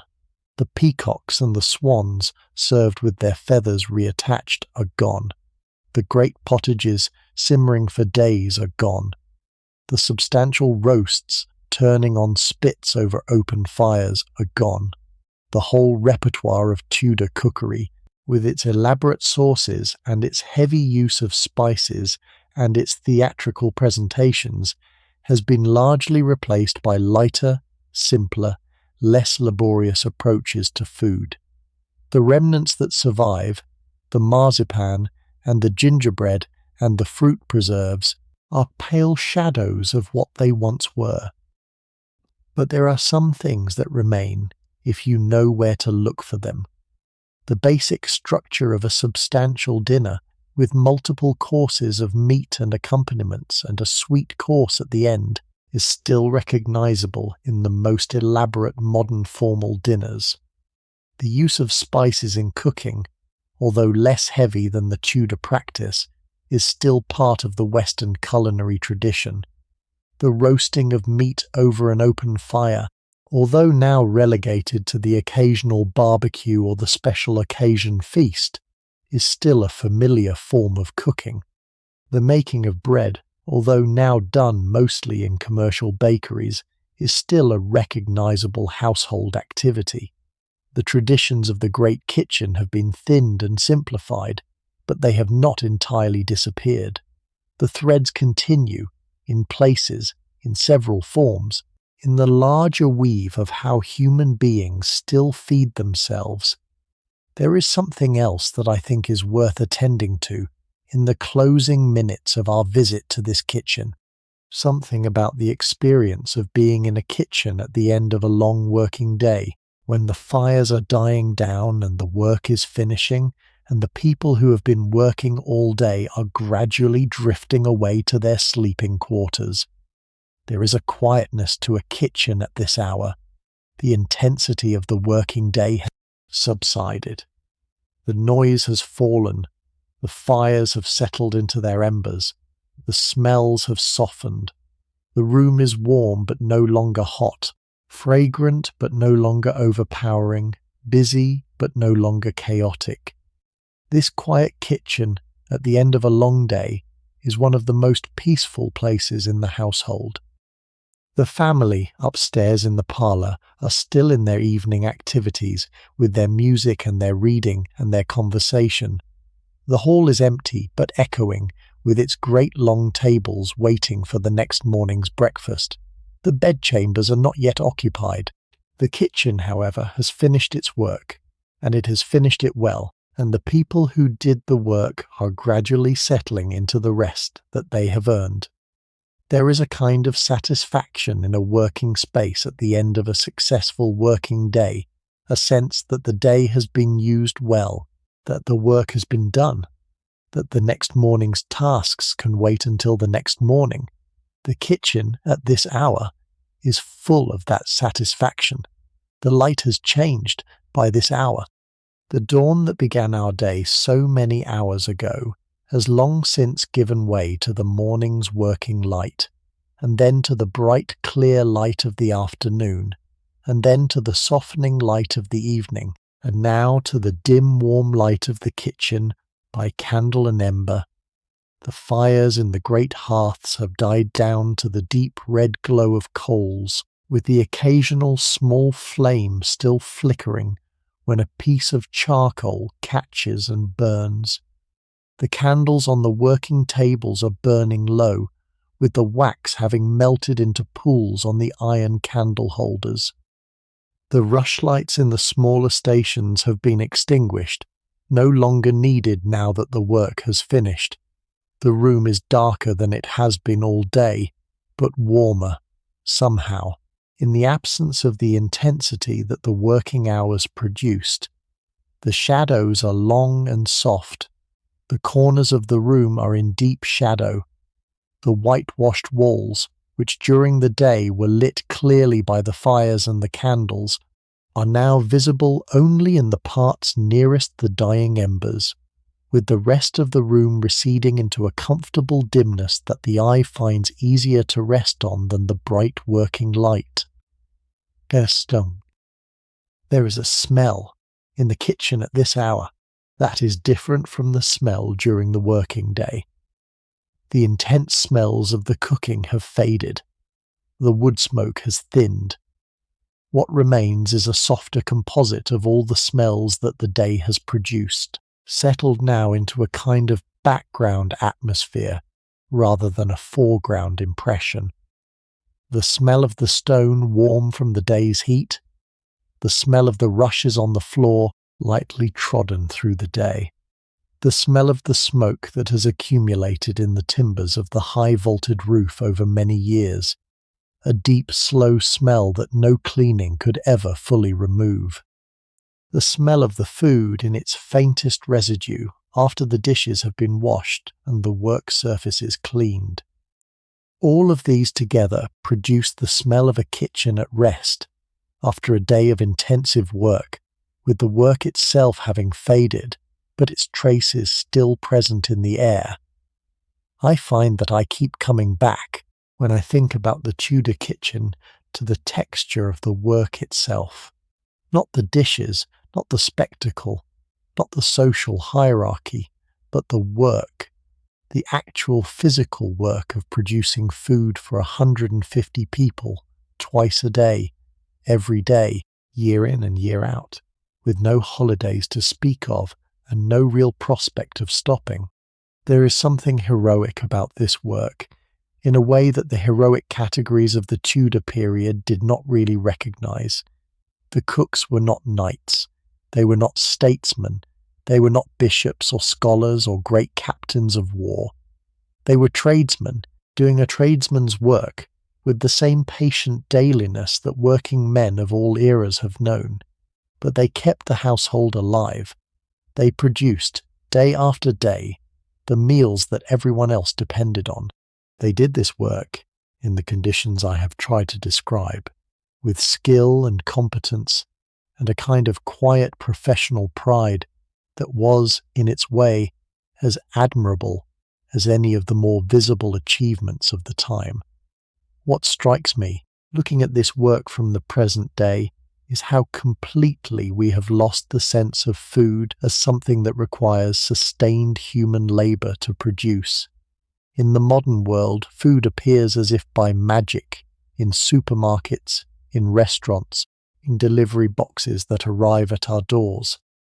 We rarely encounter the labor that produced the food, except in the brief glimpses we get of farms and factories on television documentaries. The Tudor world was not like this. The Tudor world had food as a constant visible presence of human labor, with a kitchen of every household, large or small, being the daily site of the production that everyone depended on. The food was in this respect much more directly connected to the work that produced it than our food now is. People knew, in a way we have largely forgotten, that the meal in front of them was the result of a set of human hands working over a fire for a number of hours. There is something to be said for that older relationship with food. We have made food more efficient, more abundant, more varied, more available in the centuries since the Tudor period, and these are real gains that no one would want to give up. But we have also made food more abstract, more disconnected from its production, more easily taken for granted.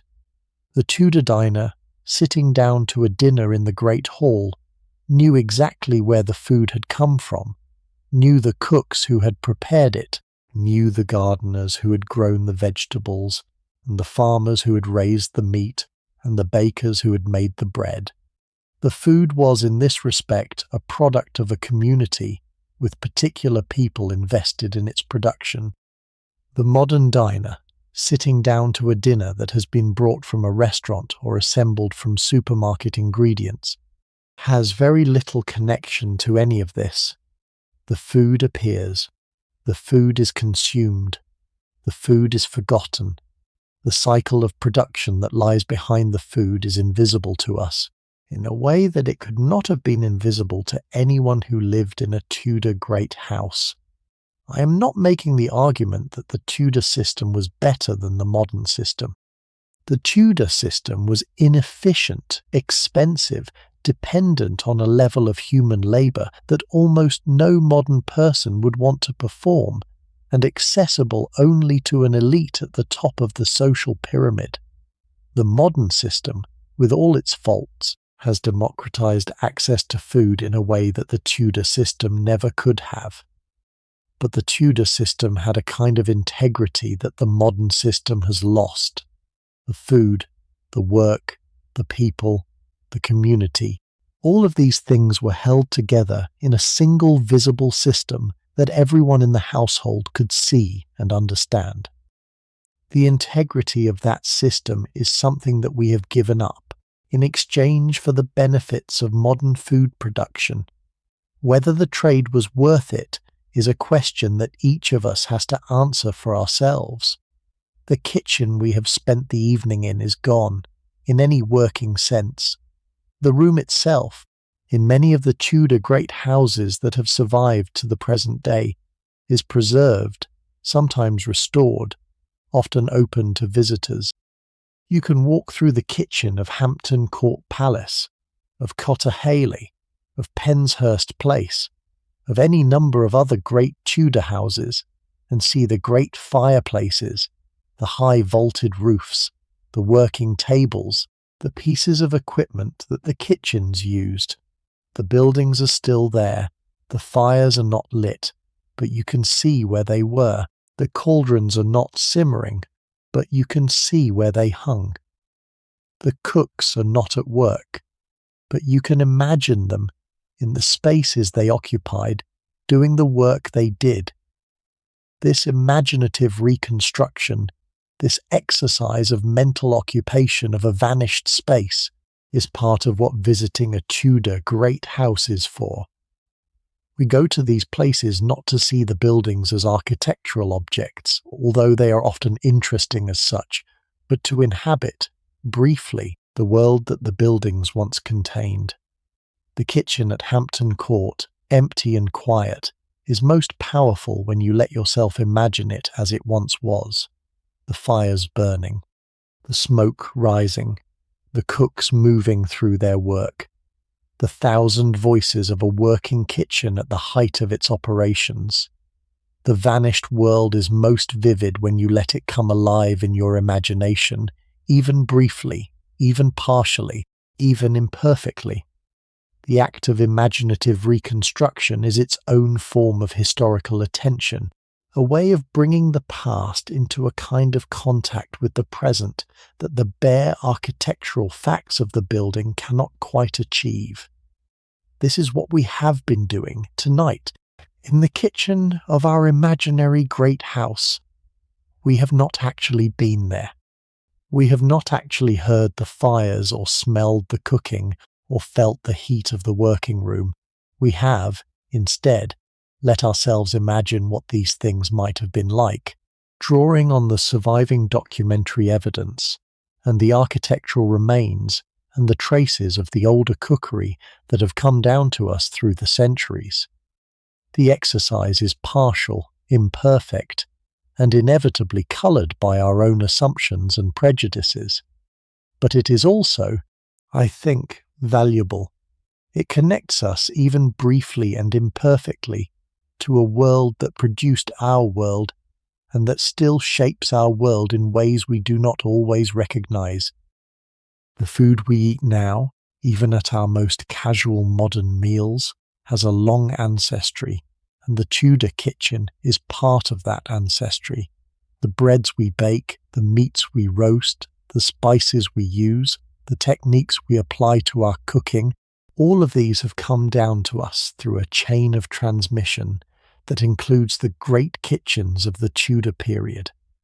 The cooks who worked in those kitchens, in their turn, were drawing on a tradition that went back to medieval cooking, and behind that to Roman cooking, and behind that to even older traditions stretching back into the deep agricultural past of human civilization. We are part of this long tradition, even when we are eating a microwaved meal alone at our kitchen counter, and the longer history of food is, in some real sense, present in everything we eat. I would like you to carry that thought with you as you settle into your own evening's rest. The food you have eaten today, in whatever form, is the latest expression of a tradition that goes back through centuries of working kitchens, of generations of cooks, of millennia of human labour with fire and water and grain and meat. You are not separate from this tradition. You are part of it, even when you are not consciously thinking about it. Even when the food you eat seems to bear no resemblance to the food the Tudor cooks produced. The lineage is there, in every meal, connecting the present to the past in ways that the modern food industry has obscured but has not actually broken. The day is over.